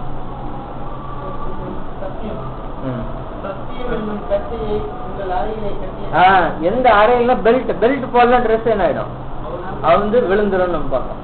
அப்ப சத்தியம் என்ன சொல்றாருன்னா பேருவ கட்டிக்க சொல்றாரு. அதுக்கு அடுத்தது என்ன சொல்றாரு, பாதரட்சை எதை குறிக்குது? அதுலயே நம்ம படிக்கலாம் பண்ணுங்க. சுவிசேஷ சமாதான சுவிசேஷத்துக்குரிய ஆயத்தம் என்னும் பாதரட்சையை கால்களில் சொல்கிறார்கள். அப்ப என்ன சொல்றாருன்னா, சீக்கிரமா நீ என்ன பண்ணிப்பா, ஆயத்த பண்ண சுவிசேஷம் என்ன அந்த பாதரட்சை போட்டுக்கன்னு சொல்ற. அப்போ அந்த கட்டுகள்ல இருந்து என்ன விடுவிக்கிறதுன்னு நம்ம பார்த்தோம்னா, அந்த சங்கிலி, அந்த வெளிச்சம் வந்து அந்த தூதன் தட்டும்போது அந்த சங்கிலி என்ன ஆயிடுது, தூக்கத்துல அந்த சங்கிலி ஆட்டோமேட்டிக்கா கலந்துருது. அடுத்ததா அவருக்கு என்ன சொல்றாருன்னா, சத்தியம் என்ன கச்சையை கட்டிக்கோ. அப்புறம் அடுத்ததா என்ன சொல்றாருன்னா, சுவிசேஷன் பாதரட்சை போட்டுக்கொண்டார். போட்டுக்கிட்டு இப்ப பாருங்க, தேவ தூதன் வந்து அந்த பேதுரு வந்து அந்த பாதரட்சையும் அந்த கச்சையும் கொடுத்தது போல நம்மளுடைய வாழ்க்கையிலயும் நமக்கு என்ன பாக்குறோம்னா, அந்த சத்தியம் என்னும் அந்த கச்சை சத்தியத்தை நமக்கு என்ன பண்றாரு, கொடுத்துறாரு. அதே போல நமக்கு என்ன கொடுக்குறாருன்னா, சுவிசேஷனை பாதரட்சை உடுத்திக்க சொல்றாரு. அப்ப நாம அந்த ஜெயில இருந்து என்ன பண்றாரு, நம்மள விடுவிக்கிறாரு. எப்ப விடுவிக்கிறாருன்னா, பேரின் விசுவாசம் உடையவர்களா நம்ம இருக்கும் போதே ஜெயிலுக்கு போவோம், இல்ல வெளியே தான் இருப்போம். அப்படி ஜெயிலுக்கு போனா நம்ம என்ன பண்ண தேவையில்ல, நம்ம சாத்தானும் இந்த கிறிஸ்துவ மண்டலம் நம்மளை தட்டுனா கூட நம்ம என்ன பண்ண தேவையில்ல, பயப்பட வேண்டிய அவசியம் இல்ல. கர்த்தருடைய தூதன் வந்து நம்மள என்ன பண்ணுவாரு, விடுவிப்பான்னு பாக்குறோம். அப்போ விடுவிக்கும் போது வெளிச்சம் சத்தியம் கொடுப்பாரு. அடுத்ததா பாதரட்சியும் சுவிசேஷமும், அடுத்து நம்ம பார்க்கணும் சத்தியம் கட்சியும் கொடுக்குறாரு. கொடுத்துட்டு அப்படியே போயிட்டாரான்னு பார்த்தா இல்ல. அடுத்து என்ன நடக்குது பாருங்க, இனிமேதான் அந்த 3 கேட்டை என்ன பண்ணுங்க தாண்டணும். இன்னொரு விஷயம் என்னன்னா, வஸ்திரத்தை போர்த்தி கொண்டு. இப்ப என்னன்னா, கலாத்தியர் நம்ம பாருங்க, கலாத்தியர் 3ஆம் அதிகாரத்துல 27வது வசனத்தை படிங்க. ஏனெனில் உங்களில் கிறிஸ்துவுக்குள்ளாக ஞானத்தாலும் பெற்றவர்கள் எத்தனை பேரோ அத்தனை பேரும் கிறிஸ்துவை தரித்து கொண்டீர்களே. அப்ப என்ன சொல்றாருன்னா, கிறிஸ்துவை தரித்து கொண்டீங்களா. அதாவது இங்கிலீஷ்ல எப்படி இருக்குன்னா, வேறுன்னு இருக்கு, அவட மாட்டிக்கிட்டோமேன்னு இருக்கு. அப்போ என்ன சொல்றாங்க, கிறிஸ்துவ என்ன பண்ணிக்கணும், அவருடைய சாயல தரிச்சு கொள்ள அப்படின்னு சொல்றாரு. இப்போ இதுதான் அந்த தெரிந்து கொள்ளப்பட்ட நிலைமை. இப்ப இந்த 3 விஷயம் இருந்தாதான் நம்ம அந்த 3 கேட்டை என்ன பண்ண முடியுங்க. அப்ப அந்த 3 கேட்டை தாண்டறதுக்கு என்னென்ன வேணும்னா, என்னென்ன வேணும், ஃபர்ஸ்ட் தூங்கி எழுந்திரணும் இல்லைங்களா. ஒரு வசனம் படிச்சிருங்க, அதுக்கு 1 தெசலோனிக்கேயர் 5ஆம் அதிகாரத்துல 6ஆம் வசனத்தை படிச்சிருங்க. ஆகையால் மற்றவர்கள் தூங்குகிறது போல நாம் தூங்காமல் விழித்துக் கொண்டு தெளிந்தவர்களாய் இருக்க கடவுள். 8ஆம் வசனம் படிங்க. பகலுக்குரியவர்களாகிய நாமோ தெளிந்தவர்களாய் இருக்க. அப்ப வந்து விழித்துக் கொள்றதுன்னா என்னன்னா, எவ்வளவு விஷயம் இருக்கு பாருங்க. விசுவாசம், அன்பு எனும் மார்க்கவசத்தின் ரட்சிப்பையும் நம்பிக்கையும் தலைக்கிறார்கள் பாருங்க. இதுல வந்து மற்ற விஷயங்கள்லாம் வந்துருது. அப்புறம் தான் அந்த 3 விஷயத்த கொடுக்கிறாருன்னு நம்ம பாக்குறோம். தலைச்சீரா வந்து எபேசியர் 6ஆம் அதிகாரத்துல எல்லாமே அப்போஸ்தலனாகிய பவுல் எழுதியிருப்பாரு. ஆனா இங்க விழித்துக் கொள்றதுனால என்னன்னு பாக்குறோம்னா, அன்பு என்ன மார்க்கம், விசுவாசம், ரட்சிப்பின் நம்பிக்கை, தலைச்சீரா எல்லாத்தையும் நம்ம என்ன பண்ணிக்கிறோம், நீங்க தரித்து கொள்றாங்க. அதுக்கப்புறம் தான் அந்த 3 விஷயத்த என்ன பண்றாங்க, கொடுக்குறாங்க. இந்த 3 விஷயம் வந்த பிற்பாடு தேவ தூதன் என்ன பண்றாருன்னா, அந்த 3 கேட்டை தாண்ட வைக்கிறார். அப்ப சத்தியத்தையும் சுவிசேஷம் பாதரட்சியும் நமக்கு அறிவிச்ச பிற்பாடு நம்ம இப்ப என்ன பண்ணி ஆகணும், நம்ம 3 கேட்டை தாண்டாதான் அந்த பிரிசன்ல இருந்து என்ன பண்ண முடியும், நம்ம வெளியே வர முடியும் நம்ம பார்க்கணும். இப்ப இந்த பிரிசன் வந்து எதை குறிக்கிறதா இருக்குன்னு பார்த்தோம்னா, இந்த உலகம் தான் அந்த ஆக்சுவலா அந்த பிரிசன். இந்த உலகத்துல நம்ம சத்தியத்தை சொல்லும் போது நம்ம என்ன பண்ணிடுவாங்க, கட்டப்படுவோம். ஆனா அந்த கட்டு நமக்கு அவிழ்க்கப்படணும், ஆனா நம்ம விழித்திருக்கணும். First point. செகண்ட், விழித்திருக்கும் போதுன்னா விசுவாசம், நம்பிக்கை, ரட்சணம், அது நமக்கு அந்த இது 3 அந்த தலைசீரா 3 இருக்கணும். அதான் விழித்து இருக்கிறது. 2வது பாயிண்ட் நம்ம என்ன பார்க்கணும், தேவ தூதன் அவர் வந்து அந்த பாதரட்சையும் சுவிசேஷத்தையும் கொடுக்குறாரு. அப்புறம் அவரு போர்த்திக்கணும்னு பார்க்கணும். இப்ப இந்த 3 நமக்கு என்ன வேணும், இருக்கணும். அப்ப இந்த உலகத்திலேருந்து நம்ம எங்க போனோங்க, இப்போ அந்த பிரிசன்ல இருந்து அவர் எங்க கொண்டு போய் விட்டாங்களா, நகரத்துக்கு. எந்த நகரம் இது? எபிரேயர் 12ஆம் அதிகாரத்துல அந்த வசனத்தை வாசிங்க.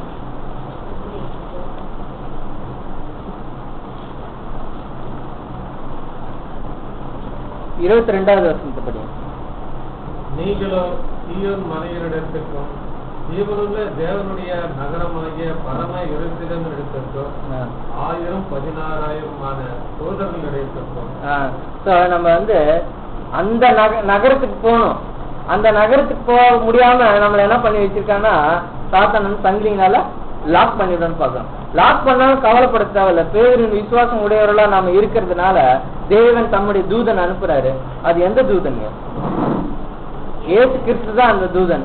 இயேசு கிறிஸ்துவ அனுப்பி அந்த சங்கிலி என்ன பண்றாரு, ரிலீஸ் பண்ண சொல்லி நாம அப்புறம் அவரே என்ன பண்றாருன்னா அந்த பாதரட்சை எல்லாத்தையும் கொடுத்துறாரு. இப்ப அந்த 3 கேட்டை நம்மள தாண்ட வைக்கிறாரு. என்ன கேட்டுன்னு பாக்கலாம். ஒரு கேட்ட படிங்க.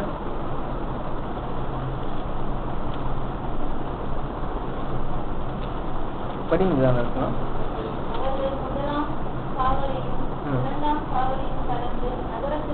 முதலாம் காவல் என்ன?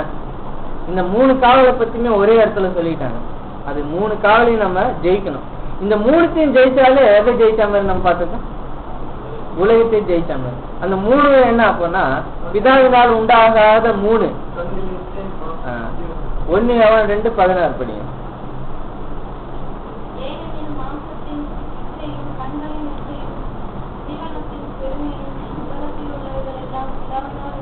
இந்த 3 விஷயம் தான் அந்த தடை.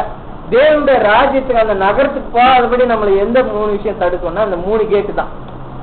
எங்க வீட்டுல இருந்து நீங்க சபைக்கு வரணும்னா எனக்கு கூட ஒரு 3 கேட் இருக்குது. அது என்னன்னா எங்க வீட்டுல இருந்து அந்த கார் எடுக்கணும், டோர் திறக்கலான்னு பார்த்தா பக்கத்துல கோயில்னால எப்பாரு வண்டி நிறுத்திடுவாங்க. அதெல்லாம் ஓரம் கட்டி வச்சாலும் அந்த முதல் கேட்டை என்னால என்ன பண்ண முடியும், திறக்க முடியும். அதுக்கப்புறம் பாத்தீங்கன்னா இன்னொரு கேட்டு நம்ம சொல்லும் போது அந்த விஜயநகர் சிக்னல் தான்.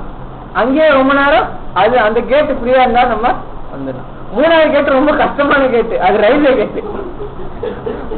அது எவ்வளவு நேரம் திறக்குதோ லக்கு திறந்துன்னா வந்துடலாம், இல்லைன்னா என்ன பண்ணி ஆகணும், வெயிட் பண்ணாதான் நான் இந்த சபைக்கே வர முடியும். அதே மாதிரிதான் அந்த அந்த நகரத்துக்கு போனோம் அப்படின்னா 3 கேட் என்ன இருக்கு. முதல் கேட்ட ரயில்வே கேட் மாதிரி இல்ல, முதல் கேட்ட நம்மளே தான் என்ன பண்ணி ஆகணும், திறந்து ஆகணும். அந்த முதல் கேட்டு என்னன்னா மாம்சத்தை கண்களின் இச்சை. சோ நம்ம கிட்டதான் அந்த விஷயம் இருக்கு, நம்மளே என்ன பண்ணி ஆகணும். அதை கேட்டை திறக்கா இருக்கும் நம்ம கிட்டதான். தூதர் கை பிடிச்சு கூப்பிடுறாரு, நான் வரமாட்டேன் அவரப்ப என்ன பண்ணாரு இல்லையா. அப்ப அந்த கேட்டை நம்ம தான் அந்த கண்களின் இச்சைன்ற அந்த கேட்டை நம்ம ஓபன் பண்ணா அடுத்து என்ன கேட்டுங்க, மாம்சத்தின் இச்சைன்னு சொல்லும் போது அது உலகத்தையும் குறிக்கதா இருக்குன்னு பாக்குறோம். அப்ப நம்ம பார்க்கும்போது அப்ப இயேசு கிறிஸ்து என்ன சொல்றாரு, ஒருவன் என்னை பின்பற்ற வர விரும்பினால் தன்னைத்தானே வெறுத்து. அதான் ஃபர்ஸ்ட் கேட்டு. அதான் நம்ம பார்க்கணும். கண்ணு அவனே வெறுக்கணும், அந்த கேட்டை அவன் தான் திறக்கணும். நான் வண்டி எடுக்கணும், நான் தான் அந்த கேட்டை திறக்கணும் இல்லைங்களா. அப்போ தன்னைத்தானே வெறுத்துன்றது அந்த ஃபர்ஸ்ட் கேட்டு. அந்த நகரத்துக்கு போகணும்னா இது எல்லாம் மாட்டிக்கிட்டேன்னு சொல்லி இருந்தாலும் ஜெயிலுள்ளே தான் நம்ம இருக்கணும். அப்ப அந்த தேவ தூதன் நம்ம அழைச்சு வரும்போது முதல் கேட்டு நம்ம என்ன பாக்குறோம்னா தன்னைத்தானே வெறுத்து அப்படின்னு சொல்லும்போது அந்த கண்களின் இச்சை. அப்ப நம்மளுடைய ஆசை. அப்ப உங்களுக்கு இவையெல்லாம் வேண்டியதா இருக்குன்னு பரமபிதா சொல்றாரு. ஆனா நம்ம அதை முதலாவது எதை செய்யணும்னு சொல்றாரு, தேவனு ராஜ்யத்தை நீதியும் அப்பொழுது இவைகளெல்லாம் கூட கொடுக்கப்படும். ஆனா முதல்ல அதை தேடாம மற்றதெல்லாம் நம்ம தேடிட்டே இருந்தோம்னா அந்த முதல் கேட்டே நம்மளால என்ன பண்ண முடியாது. முதல்ல தேவனுடைய ராஜ்யத்துக்கு நம்ம போகணும்னு நம்ம நினைச்சு அடுத்ததான் நம்ம மற்ற விஷயத்தை சிந்திக்கும் போது அந்த ஃபர்ஸ்ட் கேட் என்ன ஆகுதுங்க, ஓபன் ஆகுதுன்றத நம்ம பார்க்கணும். அதான் ஒருவன் என்ன பின்பற்றி தன்னைத்தானே வருது. அடுத்ததான் இன்னொரு சொல்லுவார் தெரியுங்களா. அப்ப அந்த இடத்துல இன்னொரு பாயிண்ட் சொல்லுவார். செகண்ட் கேட் என்னன்னு அங்கதான் இருக்கு. என்னையிலும் அந்த வசனம் படிக்கணும்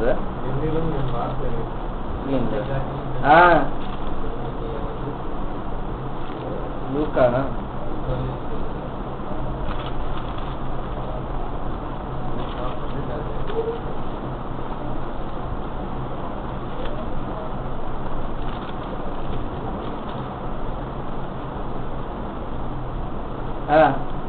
மத்தேயிலே படிக்கணும்.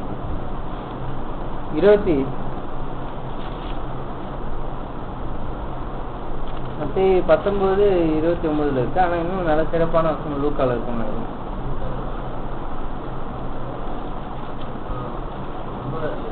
லூக்கா 9ஆம் அதிகாரம்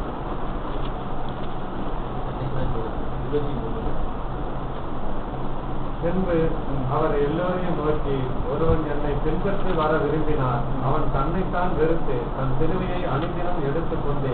இது முதலாவது கேட்டு நம்ம பார்க்கணும். இன்னொரு இடத்துல என்ன சொல்லுவாருன்னா என்னிலும் அதிகமாக என்ன தன் அந்த வசனத்தை படிச்சீங்கன்னா நல்லா இருக்கும்.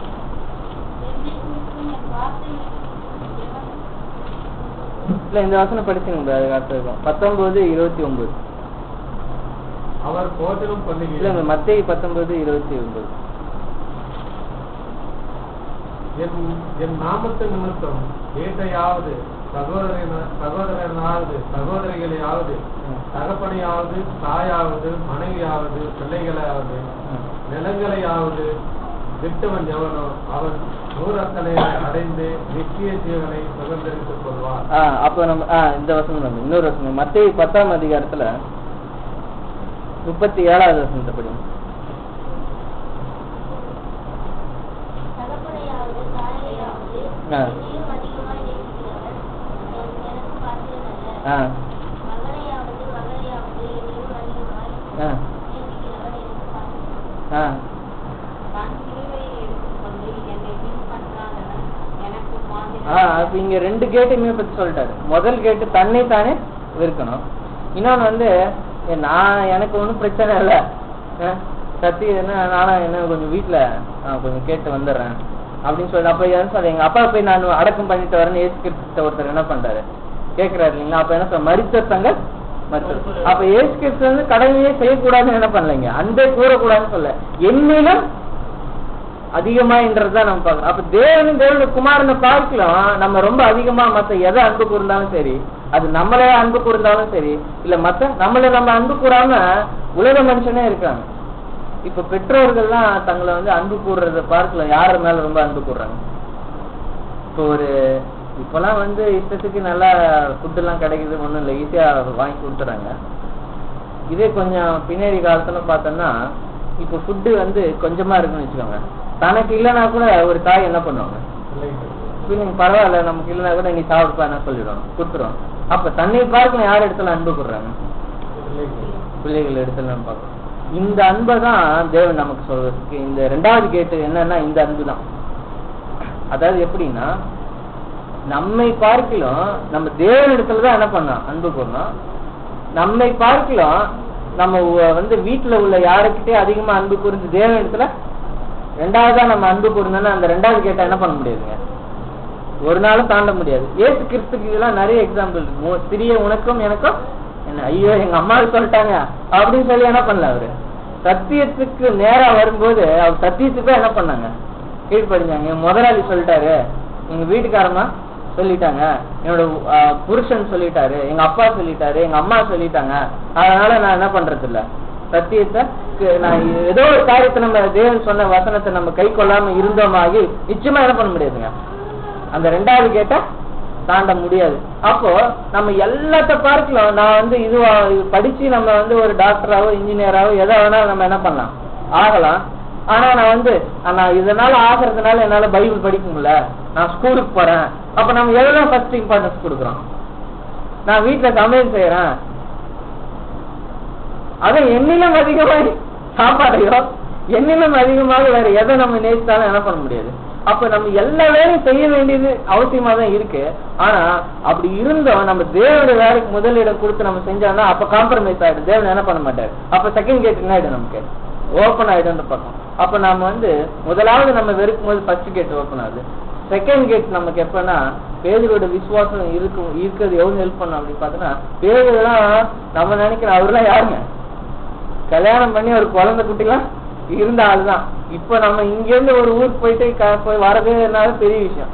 அவரு அப்போ வந்து ரொம்ப வந்து வறுமையில இருந்தவங்க தான் அவங்கலாம். ரொம்ப வந்து மற்ற டீச்சர்களே பார்க்கும் பேதுரு அந்திரேயெல்லாம் ரொம்ப வறுமையில இருந்தவங்க தான். அவங்கெல்லாம் வந்து ஏசு கிறிஸ்து வந்து பின்பற்றும்படினா எவ்வளவு கஷ்டப்பட்டு போயிருப்பாங்க. அப்போ வந்து அவங்க வந்து பிள்ளைங்களாம் என்ன பண்ணிருப்பாங்க, விட்டுட்டு தான் அவங்க போயிருப்பாங்க. அதுக்காக விட்டுட்டு போயிட்டாங்கன்னு அர்த்தம் இல்ல, அவங்க வந்து அவ்வளவு கஷ்டப்பட்டிருப்பாங்க இல்லைங்களா. அது குறித்து சீஷர்களை குறித்து பார்க்கும்போது நம்ம பார்க்கலாம். இப்ப எப்படி விட்டு போனாங்க, திரும்ப என்ன பண்ணாங்க அவங்களுக்கு. அப்ப பேதுரு மனைவி பத்தி எல்லாம் எழுதும் போதெல்லாம் கூட எழுதுறாரு இல்லைங்களா. ஸோ அப்ப என்ன நம்ம பாக்குறோம்னா இந்த ஃபர்ஸ்ட் இம்பார்ட்டன்ஸ் யாருக்கு கொடுத்தாலும் அந்த கேட் ஓப்பன் ஆகும். அதை தவிர நம்மளே சிந்திச்சு பார்த்துக்கலாம் இல்லையா.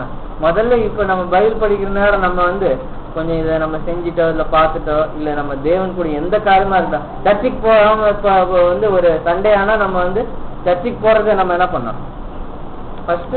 ஏன்னா நம்ம இந்த முதலாவது இந்த புது வருடத்துல வந்திருக்கும் போது இந்த மேக்சிமம் எல்லாரும் வந்து என்ன தனக்கு தானே என்ன பண்ணிப்பாங்க, நிறைய காம்ப்ரமைஸ் பண்ணிப்பாங்க. இந்த 2வது கேட்டு தான் ரொம்ப பெரிய பிரச்சனை. ஏன்னா கமிட்மெண்ட் நமக்கு என்ன இருக்குங்க, இப்போ ஒவ்வொருத்தருக்கும் நம்மளை எதிர்பார்த்து இன்னொருத்தங்க இருப்பாங்க, நம்ம ஒரு வேலை செய்ய வேண்டியதா இருக்கும். அப்ப நம்ம அது எப்படிலாம் நம்ம என்ன பண்ணோம், அதுக்கு தேவன் என்ன பண்றாருன்னா அதுக்குதான் சத்தியம், சுவிசேஷம், விசுவாசம், அன்பு எல்லாம் கொடுத்துருக்காரு. இதெல்லாம் வச்சு நம்மளால அதை சமாளிச்சு என்ன பண்ண முடியும். அந்த 2வது கேட்டை நம்மளால என்ன பண்ண முடியும்னா ஓபன் பண்ண முடியும்னு பாக்குறோம். இப்ப நம்ம எந்த கேட்ல இருக்கோம்னு நம்மளே பாத்துக்க வேண்டியதுதான். இப்ப 3வது கேட்டு என்ன கேட்டுன்னா சாதாரணமான ஒரு கேட்டு இல்ல. அது என்ன கேட்டுன்னா ரயில்வே கேட்டுன்னு சொல்லிடாதீங்க. அது நான் சும்மா சொன்னேன். நீங்க பார்க்கும்போது என்ன கேட்டு பாருங்க.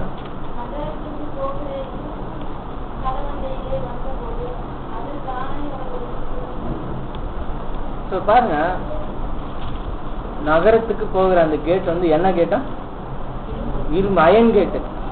இந்த மத்த கேட்டு மாதிரி அது கிடையாது. அது என்ன அந்த அயன் கேட்டுன்னா அப்ப எவ்வளவு ஸ்ட்ராங்கா இருக்கும். ஆனா அங்க நீங்க பாத்தீங்கன்னா அது என்ன ஆயிடுச்சுங்களா, தானா ஓபன் ஆயிடுச்சு. அதான் நம்ம பார்க்கலாம். அந்த கேட்டை ஒரு நாள் நம்மளால ஓபன் பண்ணவே முடியாது. அது தானானா நம்மளால ஓபன் பண்ண முடியாது, வேற யாரும் ஓபன் பண்ணாதான் அந்த கேட்டு ஓபன் ஆகுன்னு பார்க்கலாம். அந்த கேட்டு நம்ம என்ன பார்க்கலாம்னா சாத்தான். அதே மாதிரி நம்ம பார்க்கும்போது சாத்தான ஒரு கேட்டா இல்ல, சாத்தான் நம்முடைய மனக்கண்ணை என்ன பண்ணி வச்சிருக்கான், குருடாக்கி வச்சிருக்கான். அதனால ஒரு மிகப்பெரிய கேட்டு நமக்கு ஓபன் ஆகாம இருக்கு. அது என்ன கேட்டு தெரியுங்களா, பாஸ்டர்ஸ் எல்லாம் வீட்டுல வாக்குத்தத்தெல்லாம் கொடுத்து ஜெபம் பண்ணுவாங்க. இரும்பு தாப்பால்களையும் வெண்கல கதவுகளையும் முறித்து ஒளிபீடத்தில் இருக்கிற பேங்க் அக்கௌண்ட்ல இருந்து எடுத்து தேவன் உங்களுக்கு லட்ச லட்சமாக பணம் கொடுப்பார் அப்படின்னா, அப்ப இரும்பு தாப்பால்னும் போது அந்த அயன் கேட் எது தெரியுமா, பைபிள் தான் அந்த அயன் கேட். இந்த 3வது கேட் நமக்கு தானா ஓபன் ஆகும். அப்ப அந்த பைபிள்ல உள்ள எல்லா காரியங்களும், அதாவது பைபிள் மட்டும் இல்ல, இன்னும் அடுத்து உள்ள எல்லா விஷயத்தையும் தேவன் என்ன பண்றாரு, சாத்தானுடைய எல்லா தந்திரங்களுக்கும் நம்மள மீட்டு காப்பாத்துறாரு. நம்முடைய வசனத்தின் உள்ள இந்த பொக்கிஷத்தின் கம்ப்ளீட்டா எடுத்து என்ன பண்ணிடுறாருன்னா நமக்கு அந்த கேட்டை கொடுத்துறாரு. அப்ப சாத்தான் சொல்லக்கூடிய அந்த அந்த இரும்பு கேட்டை உடைச்சு, சாத்தான் மூலமா அந்த மனக்கண் குருவா இருக்கக்கூடிய அந்த கேட்டை உடைச்சு தேவன் பொக்கிஷன் தந்துடுறாரு. அப்ப கம்ப்ளீட்டா பேதுரு எங்க போயிடுறாரு, அந்த 3வது கேட்டு. இப்ப நம்ம இப்படியும் எடுத்துக்கலாம், உலகம், மாம்சம், உலகம், சாத்தான், பிசாஸ், இதுதான் அந்த 3 கேட்டு. அந்த பிசாசுன்னு சொல்லக்கூடிய அந்த 3வது கேட்டு என்ன பண்ணிடுறாரு, நமக்கு உடைச்சிடுறாரு. அந்த 3வது கேட்டு உடைச்சவனே எங்க போயிட்டாரு இப்ப பேதுரு, நகரத்துக்கு. எந்த நகரத்துக்கு? பேதுருவின் விசுவாசம் கொண்டவர்களா நாம இருந்தோமானால், தேவனுடைய வசனத்தின் மேல பேதுரு எப்படி விசுவாசம் உள்ளவராக இருந்தாரு, அவருடைய வாழ்க்கையில எப்படி எப்படிலாம் சோதனை சாத்தானால அவர் புடமிட்டப்பட்டாரு ஆரம்பத்துல. ஆனாலும் அவர்கிட்ட அந்த விசுவாசம் இருந்துச்சு. இப்ப அந்த விசுவாசம் உள்ள எங்க போயிட்டாரு, அந்த பராம. அந்த விசுவாசம் இப்ப யார் இடத்துல இருக்கிறதுனாலதான் தேவன் நம்மள என்ன பண்ணி வச்சிருக்காருங்க, கொண்டாந்து உட்கார வச்சிருக்காரு. ஆனா நமக்கு அந்த சங்கிலியினால் நம்ம கட்டப்பட்டிருப்போம். ஆனால் கட்டப்பட்டாலும் நம்ம என்ன பண்ணக்கூடாது, அது அவிழ்க்கப்படி எப்படி வகை செய்யணும்னா, விடுத்து இருக்கும்போது தேவன் தம்மளை தூதனை அனுப்புறாரு. அது இப்பவே என்ன பண்றாரு தேவன், அது இன்னொரு நாள் நம்மள எங்கேயே கூட்டு போய் கட்டுவாங்க போல நினைச்சுக்க வேணாம். இப்பவே நம்மள என்ன பண்றாரு, அந்த சங்கிலில இருந்து விடுவிச்சுட்டாருன்னு தான் நம்ம பாக்குறோம். அப்ப விடுவிச்சு தேவன் என்ன பண்றாருன்னா அந்த 3 கேட்டையும் நம்மள தாண்டுபடி தேவன் செய்யறாரு. நம்மளும் ஒரு நாள் நம்ம எங்க போவோம், இதை யார் மட்டும் நம்ப மாட்டாங்க, நம்ம. அதுதான் இதுல ஒண்ணு. அந்த ஜபம் பண்ற கூட்டம் யாரும் கொஞ்சம் பார்த்துட்டு முடிச்சிடலாம் நம்ம, இல்லைங்களா? இந்த பேர் 1,44,1,44,1,44 சொல்லிட்டே இருப்பாங்க. ஆனா இவன் 1,44,000 நம்ம என்ன பண்ண முடியாது, போக முடியாது. அப்ப எவ்வளவு பிரயாசப்பட்டு அவங்க என்ன பண்ணாங்களா அதை படிங்க. அதனாலதான் ஷாக்காய் என்ன பண்ணாங்க, இருந்தாங்க. அது தேவ தூதனாலதான் முடியும் பார்த்தாங்க. அது தேவ தூதன்னா யாருங்க, ஏசு கிறிஸ்து தான். ஏசு கிறிஸ்து பரிசுத்தமே பரலோகம் அவர் போன அர்த்தம். அவரு மாதிரி நம்ம ஆக முடியுமா? அப்படி நம்ம என்ன பாக்குறோம்னா, அப்ப அவங்க ஜபம் பண்ணதெல்லாம் வீணாக போச்சு இல்லைங்களா? அப்ப நம்ம அப்ப பேசுற மாதிரி விசுவாசம் இருந்தாலும் நம்ம ஜெயிலுக்குள்ள போய் நம்ம கட்டப்படுவோம். அவங்கள மாதிரி இருந்தா நம்ம ப்ரே பண்ற நம்ம எந்த கூட்டத்துல இருக்கோம் நம்ம இப்போ அதையும் சிந்திச்சுக்கணும். நம்ம ஜெயில போய் கட்டி வச்சிருக்காரா தேவன், ரிலீஸ் பண்றாரா, இல்ல நம்ம பேருக்காக ஜபம் பண்ற அந்த கூட்டத்தார சேர்ந்தவங்களான்னு கூட நம்ம என்ன பண்ண வேண்டியதா இருக்கு, சிந்திச்சு பார்க்கணும். பேருக்காக ஜெபம் பண்ண கூட்டத்தாருக்கு ஒரு ப்ராப்ளமும் வராது. அவங்க ரூம் உள்ள உட்காந்து என்ன பண்ணிட்டு இருப்பாங்க, ரொம்ப நல்லவங்களா தான் காட்சி அளிப்பாங்க, தவறு செய்யாதவங்க போல இருப்பாங்க. அவங்க மற்றவங்களுக்காக ஜெபம் பண்றதுனால அவங்க மேன்மை உள்ளவர்கள் என்ன பண்ணப்பட்டிருப்பாங்க, காணப்பட்டிருப்பாங்கன்னு நம்ம பார்க்கணும். ஆனா நாம அந்த மாதிரி ஜெபம் பண்ற கூட்டத்தார் என்னன்னா அவங்க கிரியை செஞ்சாங்க, ஆனா பேரின் விசுவாசம் அவங்கள்ட்ட இல்லைன்னு பார்க்கணும். இன்னொரு விஷயம் என்னன்னா, இன்னொரு கூட இதுல எப்படி நம்ம எடுக்கலாம்னா, இவ்வளவு மோசமான ஆள் எப்படி கிறிஸ்துவின் சாயலுக்கு வந்துட்டாரான்னு சொல்லி என்ன பண்ணிடுறாங்க, லாஸ்ட்ல பிரமிச்சு போயிறாங்க. இந்த முழு உலகமே ஒரு நாள் என்ன பண்ணும் அப்படின்னா, அந்த இயேசு கிறிஸ்துவின் சாயலுக்கு வந்த அந்த கூட்டத்தை பார்த்து என்ன ஆகுங்க, ஷாக்கா போய் நிற்பாங்க. என்ன நமக்கு தெரியும் மகா மட்டமான ஆளாச்சு, எப்படி இயேசு கிறிஸ்துவனுடைய சாயலுக்கு. அப்ப பாருங்க தேவன் என்ன பண்றாரு, இது நானாச்சும் என்ன இப்பெல்லாம் மட்டமான ஆள்லாம் சொல்றாங்க, இதை விட மோசமா பைபிள் திக்குது. ரோமர் 3ஆம் அதிகாரத்துல நீங்க படிச்சு பாத்தீங்கன்னா நம்ம எப்படிப்பட்ட ஆளுன்னு பைபிள் ரொம்ப மோசமா நம்மள திட்டுறதா இருக்கு. ஆனாலும் நம்ம அந்த திட்டெல்லாம் வாங்கிக்கிறோம், ஏன்னா நமக்கு பேரு விசுவாசம் இருக்கிறதுனால நம்மள திட்டுறது நல்லதுதான் சொல்லிட்டு நம்ம அந்த திட்டம் வாங்கிக்கிறோம். அப்படிப்பட்ட அந்த வேத வசன விசுவாசம் இருக்கும் தேவன் நம்மளை விடுவிச்சு என்ன பண்ணிடுறாருங்க, கொண்டு போய் அந்த நகரத்தை வாசி சேர்த்துறாரு. அப்போ ஒரு கூட்டம் ஏமாந்து போய் பார்க்கும், பிரமிச்சு போய் பார்க்கணும் பார்க்கிறோம். ஸோ நம்ம அந்த கூட்டத்துல சேரக்கூடாதுன்னு நம்ம பார்க்கிறோம். கடைசியா நம்ம என்ன பார்க்கிறோம் அப்படின்னா, காலையில எழுச்சி யார் ரொம்ப தீவிரமா சேர்ந்தாங்களாம், ஏறதும் அவன் காவலாளிகளும். எந்த காலையில ஏறதுன்னா சாத்தான் நம்ம பாக்குறோங்க. அவன் என்ன நினைச்சிட்டு இருப்பான்னா, அதனாலதான் சொல்ல இது ஒரு 1000 வருஷம் இது ஒரு கண்ணியை போல அந்த நாள் என்ன பண்ணும் வரும். சாத்தானுக்கு என்ன பண்ணாது தெரியாது. அவன் நினைச்சிட்டு இருப்பான் நம்ம 1 lakh பார்ட்டி ஒருத்த கூட போக முடியாத லாக் பண்ணி வச்சிருக்கேன், எப்படி 1 lakh பார்ட்டி. ஆனா ஒரு நாள் 1 lakh பார்ட்டி போயிட்டு இருக்காங்க, அது யாருக்கு தெரியல, சாத்தானுக்கு தெரியல. ஆனா இன்னைக்கு 1 lakh பார்ட்டி போர்ல என்ன பண்ணிட்டு தான் இருக்காங்க, அந்த 3 கேட்டையும் தாண்டி தேவதூதன் விடுவிச்சு கொண்டு போயிட்டே தான் இருக்காரு. இவர் அந்த நாள் வேகமா காத்துட்டு நம்ம சேஃபா தான் இருக்கோம்னு யார் நினைச்சிட்டு இருக்காது, சாத்தான் நினைச்சிட்டே இருக்காரு. ஒரு நாள் திடீர்னு காலையில் நினைச்சு 1 lakh பார்ட்டி பேர் எல்லாம் போயிட்டு கம்ப்ளீட் ஆயிடுச்சு, யாருக்கு ஷாக் ஆயிடுச்சு, சாத்தானுக்கு ஷாக் ஆயிடுது. எப்படி இந்த பிரபஞ்சத்தின் தேவனா இருந்து இந்த மாதிரி சங்கிலி போட்டு கட்டி வச்சு இந்த மாதிரி கேட் எல்லாம் போட்டு நம்ம வச்சோமே, எப்படி நம்ம கிறிஸ்துவின் சாயலுக்கு இவ்வளவு பெரிய கூட்டம் போட்டு எவ்வளவு பேர் அதிர்ச்சியா இருந்துருக்கு பார்த்தோம். அப்ப அந்த அதிர்ச்சி அடையும்படி சாத்தான் என்ன ஆகுதுன்னா, அதிகாலைன்னு சொல்லும் போது தேவனுடைய ராஜ்யத்துல ஸ்டார்டிங்ல என்ன ஆகுதுன்னா ஷாக் ஆகி பாக்குறோம்னு பாக்குறோம். தேவனுடைய ராஜ்யத்துல அந்த முடிவு தான். அதை நீங்க பாத்தீங்கன்னா அந்த ஏரோது ராஜா அந்த சிங்காசனத்துல, அப்ப கடைசியில மறுபடியும் ஒரு மிகப்பெரிய ஒரு அதிபதியான அந்த நம்ம வெளிப்படுத்தல் விசேஷத்துல பாக்குறோம் இல்லையா, சாத்தான் ஃபுல் பவரா வரும்போது அப்ப தேவனுக்கு நீ மகிமையை சேர்க்காம மனுஷன் மகிமை, அத தேவனுடைய சத்தம் நினைச்சு தேவனை போல சாத்தான தன்னை உயர்த்திக்கிட்டு வரும்போது அப்ப கர்த்தர் தூதன் என்ன பண்றாராம், அடிச்சு அவன் புழுத்து. அப்போ அது சாத்தானுடைய 2ஆம் மரணத்தை குறிக்கிறத இருக்குன்னு பார்க்கலாம். பாருங்க, ஒரு கம்ப்ளீட் டிவைன் பிளானையும் இயேசு கிறிஸ்துனுடைய மனவாட்டியுடைய அந்த என்ன மாதிரிலாம் தேவன் அந்த விசுவாசத்தை கொடுத்து எப்படி எப்படிலாம் தேவன் அழைச்சு போய் சேர்க்கிறாருன்ற கம்ப்ளீட் விஷயத்த பேதுருடைய வாழ்க்கையிலும் அவர் பேதுருக்கிட்ட இந்த விசுவாசத்தின் மூலமாகவும் நமக்கு வெளிப்படுத்திருக்காரு. ஸோ இந்த 2010 இந்த வருடத்துக்குள்ள நம்ம பிரவேசிக்கிற நாம எவ்வளவு பெரிய சங்கிலி போட்டு கட்டினாலும் சரி, எவ்வளவு பெரிய அந்த கேட்டு இருந்தாலும் சரி, நம்ம என்ன பண்ணவே தேவையில்ல, பயப்பட தேவையில்ல. அந்த பேதுருக்கிட்ட இருந்த அந்த வேத வசனத்தின் மேல அவருக்கு இருந்த அந்த பற்றுதலும் அந்த விசுவாசம் நமக்கு இருப்போமாகி இதாகி தேவன் தம்முடைய குமாரனாக இயேசு கிறிஸ்து அனுப்பி நம்மளை என்ன பண்றாரு, விடுவிச்சு கொண்டு போறான்னு பாக்குறோம். ஒரு கூட்டம் ஜெபம் பண்ணிக்கிட்டே இருக்கு, ஆனா அவங்களுக்கு விசுவாசம் இல்லைன்னு பாக்குறோம். அந்த கூட்டத்துல நம்ம என்ன ஆயிடக்கூடாது, நம்ம கட்டப்பட்டாலும் விடுவிக்கப்படுவோம், நம்ம அந்த விசுவாசத்தோட இருக்க வேண்டியது பார்க்கலாம்.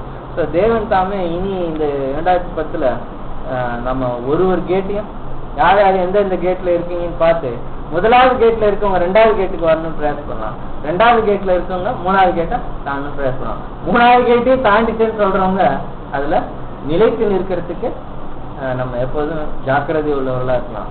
ஸோ தேவன் தாமே இந்த வேத வசனத்தை நம்ம இருதயத்தில் வைத்து இன்னும் அதிகமாக சிந்தித்து இன்னும் அதிக பலன் தரும்படியாக இந்த ஆசீர்வாதத்தை வழிநடத்துவார்கள். ஆமென்.